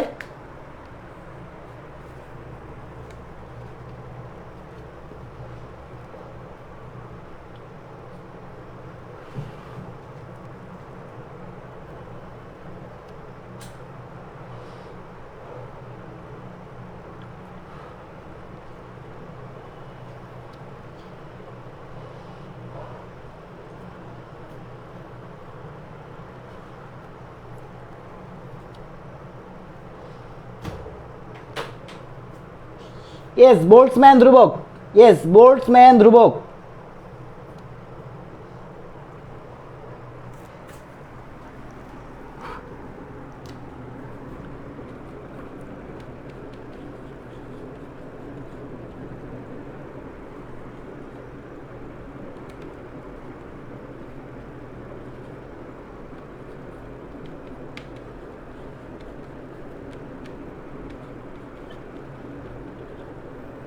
দেখো বোল্টজম্যান ধ্রুবকের দুইটা ভ্যালু, 1.38 ইন্টু 10⁻23, 1.36 ইন্টু 10⁻25। খাও না কেটা, খা। এখন খেয়াল করো যে এইটার এককটা কি আর এইটার এককটা কি, এইটার এককটা কি আর এইটার এককটা কি, এইখানেই আমাদের ঝামেলা। আচ্ছা, তার আগে বলি তোমরা কীভাবে এককটা মনে রাখবে, মানে এই যে এই ভ্যালুটা মনে রাখবা। দেখো ভ্যালুটা দুইটা খুব কাছাকাছি ভ্যালু, খুব কাছাকাছি ভ্যালু। তো আমি মনে রাখতাম এভাবে যে দেখো 8 আর এই 3 যোগ করলে কত হয়? 11, 11 1, 3 আর 2 যোগ করলে 5, 5 আর 1 6, 61। এবার খেয়াল করো 6 এবং 5 যোগ করলে কত হয়? 1, মানে 11, 11 1, হাতে আমার 1, 3 আর 2 যোগ করলে কত হয়? 5, 5 এবং হাতের 1 কত হয়? 6। তার মানে দশমিকের পরে যা থাকবে আর এখানে পাওয়ার যা থাকবে তা যোগ করলে যদি 61 হয়, তাহলে বুঝবো যে ভ্যালুটা ঠিক আছে। তাহলে কি থাকবে? ভ্যালুটা ঠিক আছে। ওকে, এখন খেয়াল করো যে এখন কোনটার এককটা কি, কোনটার এককটা কি, এটাই আমাদের মেইন প্রবলেম। বলতে পারবা কেউ কোনটার এককটা কি? বলতে পারো তো প্রথমটার এককটা কি হবে? বলো তো কেউ, দেখি তো।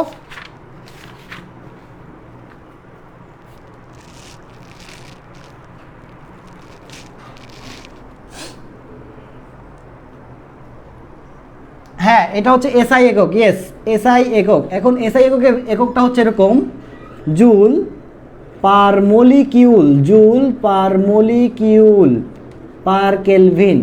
আর এটা হচ্ছে তোমার litre atmosphere per molecule per kelvin. পার্থক্যটা খেয়াল করো। আর এর এককটা কি ছিল? Joule per mole per kelvin অথবা joule per mole, sorry, litre atmosphere per mole per kelvin.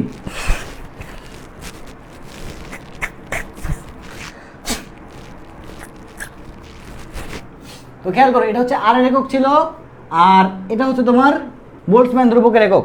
তো পরীক্ষার হলে করবে কি, যে এই মান সেম থাকবে, কাহিনীটা করবে এখানে যে মলিকিউল, এখানে আমি কি লিখছি মলিকিউল, আর এখানে লিখছি মোল। মোল এবং মলিকিউল দুইটা সম্পূর্ণ আলাদা জিনিস, মোল এবং মলিকিউল সম্পূর্ণ আলাদা জিনিস। মোল দ্বারা বোঝাচ্ছে মোল, আমরা বলি না 1 মোল 2 মোল 3 মোল, আর মলিকিউল মানে হচ্ছে অণু, মলিকিউল মানে কি অণু, ঠিক আছে। মোল আর মলিকিউল দুইটা আলাদা, সম্পূর্ণ আলাদা, বুঝতে পারছো? ওকে, এই যে একজনে লিখছিল litre atmosphere per kelvin per mole, এই যে মোল লিখছো এটা কিন্তু ভুল লিখছো, এই যে আবির এটা কিন্তু ভুল, ঠিক আছে, মলিকিউল হবে ওইটা। ওকে, আই হোপ তোমরা বুঝতে পারছো। আচ্ছা,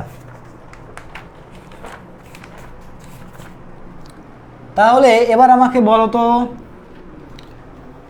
এবার আমাকে একটু উত্তর দাও।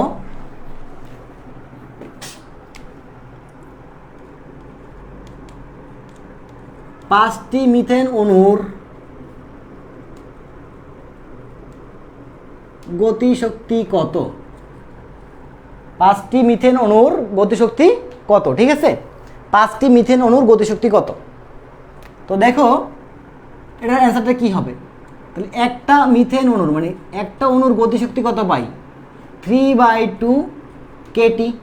তাহলে 5টা অণুর গতিশক্তি কত হয়, 5 × 3/2 কেটি। ওই যে একটা কলার দাম 3 টাকা, তাহলে 5টা কলার দাম কত, ঠিক সেম, একটা কলার দাম 3 টাকা, 5টা কলার দাম কত, ঠিক সেম ভাবে। তাহলে দেখো তো 3 × 5 = 15/2 কেটি, 15/2 কেটি। ওকে, আশা করি বুঝতে পারছো। এই এই হচ্ছে বোল্টজম্যান ধ্রুবকের ম্যাথ। আচ্ছা, তারপরে তোমার এখান থেকে Jahangirnagar D unit, Jahangirnagar D ইউনিটে ফেরত যাই আবার।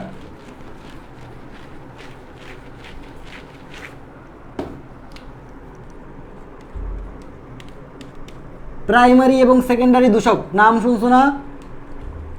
প্রাইমারি এবং secondary দূষক।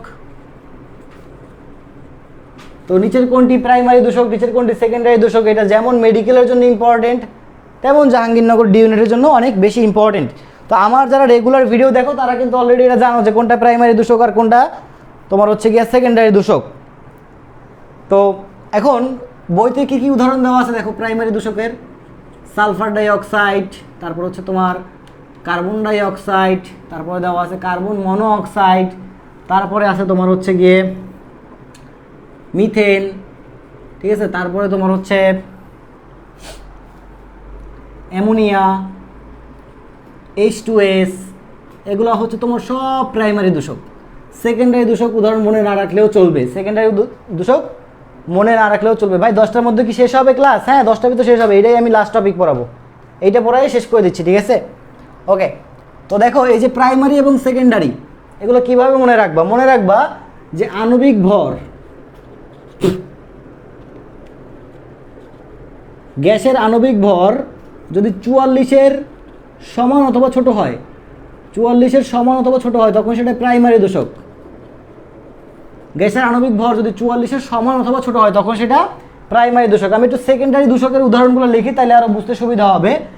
Sulphur trioxide, nitrogen dioxide, তারপরে H2SO4, HNO3, pens, পারঅক্সি acyl nitrate, ঠিক আছে, পেন্স। আচ্ছা, তাহলে শর্তটা কি, আণবিক ভর যদি 44-এর চেয়ে কম অথবা সমান হয় তখন সেটা কি হবে, তখন সেটা হবে তোমার হচ্ছে প্রাইমারি দূষক। তো খেয়াল করো যে কার্বন মনোঅক্সাইড, এটার আণবিক ভর কত, 44 না, তাহলে আণবিক ভর যদি 44-এর চেয়ে কম অথবা সমান হয় তখন সেটা কি প্রাইমারি দূষক। তাহলে কার্বন ডাইঅক্সাইড এটা প্রাইমারি দূষক। কার্বন মনোঅক্সাইডের ভর কত দেখো তো, কার্বন মনোঅক্সাইডের ভর হচ্ছে তোমার 28 গ্রাম, আণবিক ভর কত 28, 28টা কি 44-এর চেয়ে ছোটো না, তার মানে কার্বন মনোঅক্সাইড কি প্রাইমারি। মিথেনের ভর কত 16, তাহলে মিথেনটাও কি প্রাইমারি দূষক। অ্যামোনিয়ার ভর কত 17 গ্রাম, তাহলে অ্যামোনিয়া কি প্রাইমারি দূষক, কারণ কি 44-এর চেয়ে ভর কম হলেই সে প্রাইমারি। H2S এর ভর কত 34 গ্রাম, তাহলে H2S-টাও কি প্রাইমারি। শুধুমাত্র ব্যতিক্রম হচ্ছে সালফার ডাইঅক্সাইড, শুধুমাত্র ব্যতিক্রমটা কি সালফার ডাই অক্সাইড, শুধুমাত্র ব্যতিক্রম হচ্ছে সালফার ডাই অক্সাইড। কারণ সালফার ডাইঅক্সাইডের আণবিক ভর কত দেখো তো, সালফার ডাইঅক্সাইডের আণবিক ভর হচ্ছে তোমার 64, সালফার ডাইঅক্সাইডের আণবিক ভর হচ্ছে 64। এজন্য সরি মনে রাখবা যে এইটাই একমাত্র ব্যতিক্রম যেটা হচ্ছে প্রাইমারি। মানে এটাও কিন্তু আমাদের বাঙালিদের বানানো নিয়ম, ঠিক আছে, এটা হচ্ছে আমাদের বাঙালিদের বানানো নিয়ম, এটা কিন্তু কোনো এক্স্যাক্ট নিয়ম না।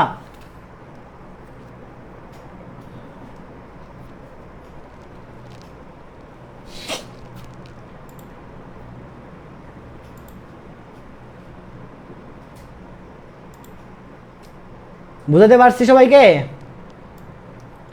ওকে, এবার মেইন বই থেকে শোনো, মেইন বই থেকে ডিও, সিওডি, বিওডি, টিডিএস, এই যে ভ্যালুগুলা, এই ভ্যালুগুলো পড়বা, কারণ এখানে আমার বোঝানোর কিছু নাই, পড়ানোর কিছু নাই।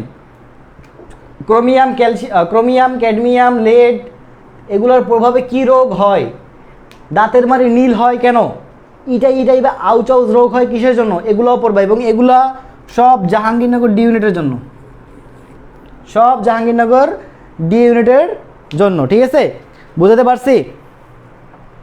ও খেয়াল করো, এই যে SO3, NO2, H2SO4, HNO3, প্যাস, এগুলোর আণবিক ভর খেয়াল করো।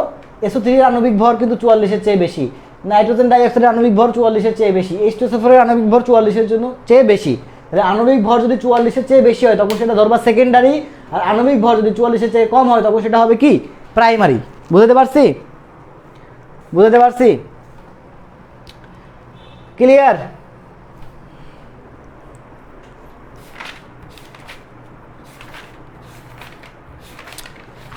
ওকে, এবার এখান থেকে আরেকটা টপিক আছে, সেটা হচ্ছে তোমার অ্যাসিড। অ্যাসিডের এই যে ব্যাপারটা আছে, এই অ্যাসিডের ব্যাপারটা আরেক ক্লাসে, ঠিক আছে না, আরিউর জন্য অত বেশি ইম্পর্টেন্ট না, ঠিক আছে, রাবির জন্য এগুলো অত বেশি ইম্পর্টেন্ট না।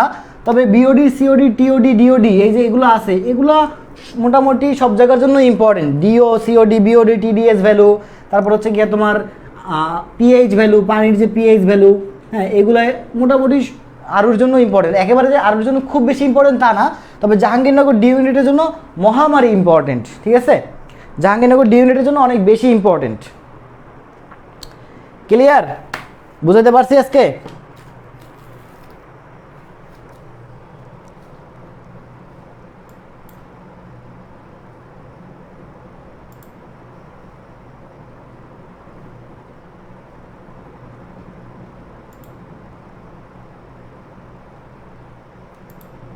কারো কোনো প্রবলেম আছে এখানে আর?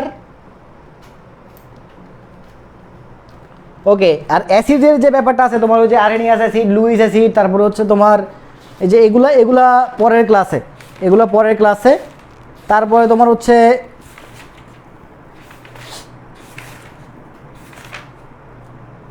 ম্যাথ, কিছু ম্যাথমেটিক্যাল টার্ম, ঠিক আছে, PV equal two nRT, PV equal two nRT, কিছু ম্যাথমেটিক্যাল টার্ম, এগুলো আমরা সামনে দেখব, সামনের ক্লাসে দেখব, ঠিক আছে। এটার জন্য একটা এক্সট্রা ক্লাস দেওয়া হবে, কারণ এক ক্লাসে শেষ করা খুবই অসম্ভব। এটার জন্য আমরা সামনে একটা এক্সট্রা ক্লাস দেবো এবং সেই ক্লাসে আমরা এটা সলভ করব। ওকে, বুঝতে পারছি? তাহলে আজকের মতো এ পর্যন্তই শেষ। কারো যদি কোনো প্রবলেম থাকে তাহলে আমাকে বলতে পারো এখন কমেন্ট করে, হ্যাঁ।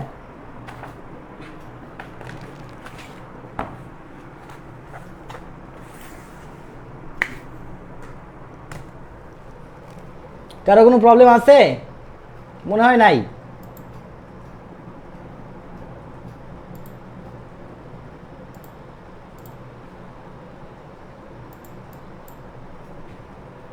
তাহলে সি ইউ টুমোরো। হ্যাঁ, এক্সাম ফুল চ্যাপ্টারের উপরেই হবে, এক্সাম ফুল চ্যাপ্টারের উপরেই হবে, ঠিক আছে। কোশ্চেন পেপার অনেক আগেই করা হয়ে যায়, এটা হচ্ছে সমস্যা। এক্সাম ফুল চ্যাপ্টারের উপরে হবে এবং তোমরা ফুল চ্যাপ্টারটাই পড়বা, ফুল চ্যাপ্টারটাই পড়বা, যেদিন যেটাই পড়াই না কেন ওইটার উপরে ফুলটাই পড়বা, ফুল চ্যাপ্টারটাই পড়বা, বুঝছো?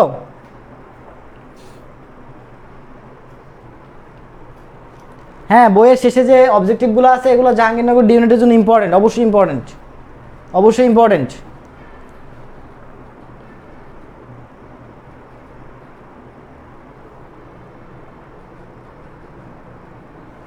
PV equal two 1/3 mnc square, তাই তো? আচ্ছা, এই অধ্যায়ের যে ম্যাথমেটিক্যাল টার্মগুলো আছে না, PV equal two nRT, PV equal two তোমার হচ্ছে গিয়া, তারপর হচ্ছে তোমার দেখাচ্ছিলাম ওই যে গতিতত্ত্বের ম্যাথ, তারপরে হচ্ছে তোমার বেগ, সম্ভাব্যতম বেগ, গড়মুক্ত বেগ, ঠিক আছে? এই যে বেগ, এই বেগের ম্যাথগুলো আমি আরেকটা ক্লাসে দেখাবো। এই উইকের ভিতরে না, এই উইকের পরে, ঠিক আছে? এই উইকে আর হচ্ছে না, আগামীকালকে মেবি তোমাদের বায়োলজি ক্লাস, তো বায়োলজি ক্লাস হবে, সমস্যা নাই। আর তারপরের দিন ম্যাথ ক্লাস হবে, রুটিন অনুসারে যা আছে সব হবে। এই অধ্যায়ের জন্য আমি একটা এক্সট্রা ক্লাস নিব, এটা আমার অনেক আগে রুটিন করার সময় আমি মাথায় রাখছিলাম। আমি ভাবছিলাম যে আমি 2 ঘন্টায় পারবো, কিন্তু 2 ঘন্টায় হয়নি, বুঝছো? 2 ঘন্টা যেহেতু হয়নি, সো আমি এটার জন্য একটা এক্সট্রা ক্লাস দিব, কোনো প্রবলেম নাই, নো টেনশন। তবে রুটিন ওয়াইজ ক্লাসটা হবে। আজকের মতো আল্লাহ হাফেজ, সবাই ভাত খাও, ভাত টাত খেয়ে ঘুমায় যাও। আর হ্যাঁ, পরীক্ষা অনেকেই ঠিকমতো দাও না, পরীক্ষা ঠিকমতো দাও না। আমি কিন্তু খবর করে দেবো একজনের, এই লাস্ট ওয়ার্নিং দিয়ে রাখলাম, পরীক্ষা দেবা সবাই। পরীক্ষা না দিলে কিন্তু জীবনে বিয়ে হবে না, বিয়ে হবে তো বাচ্চা হবে না, বাচ্চা হবে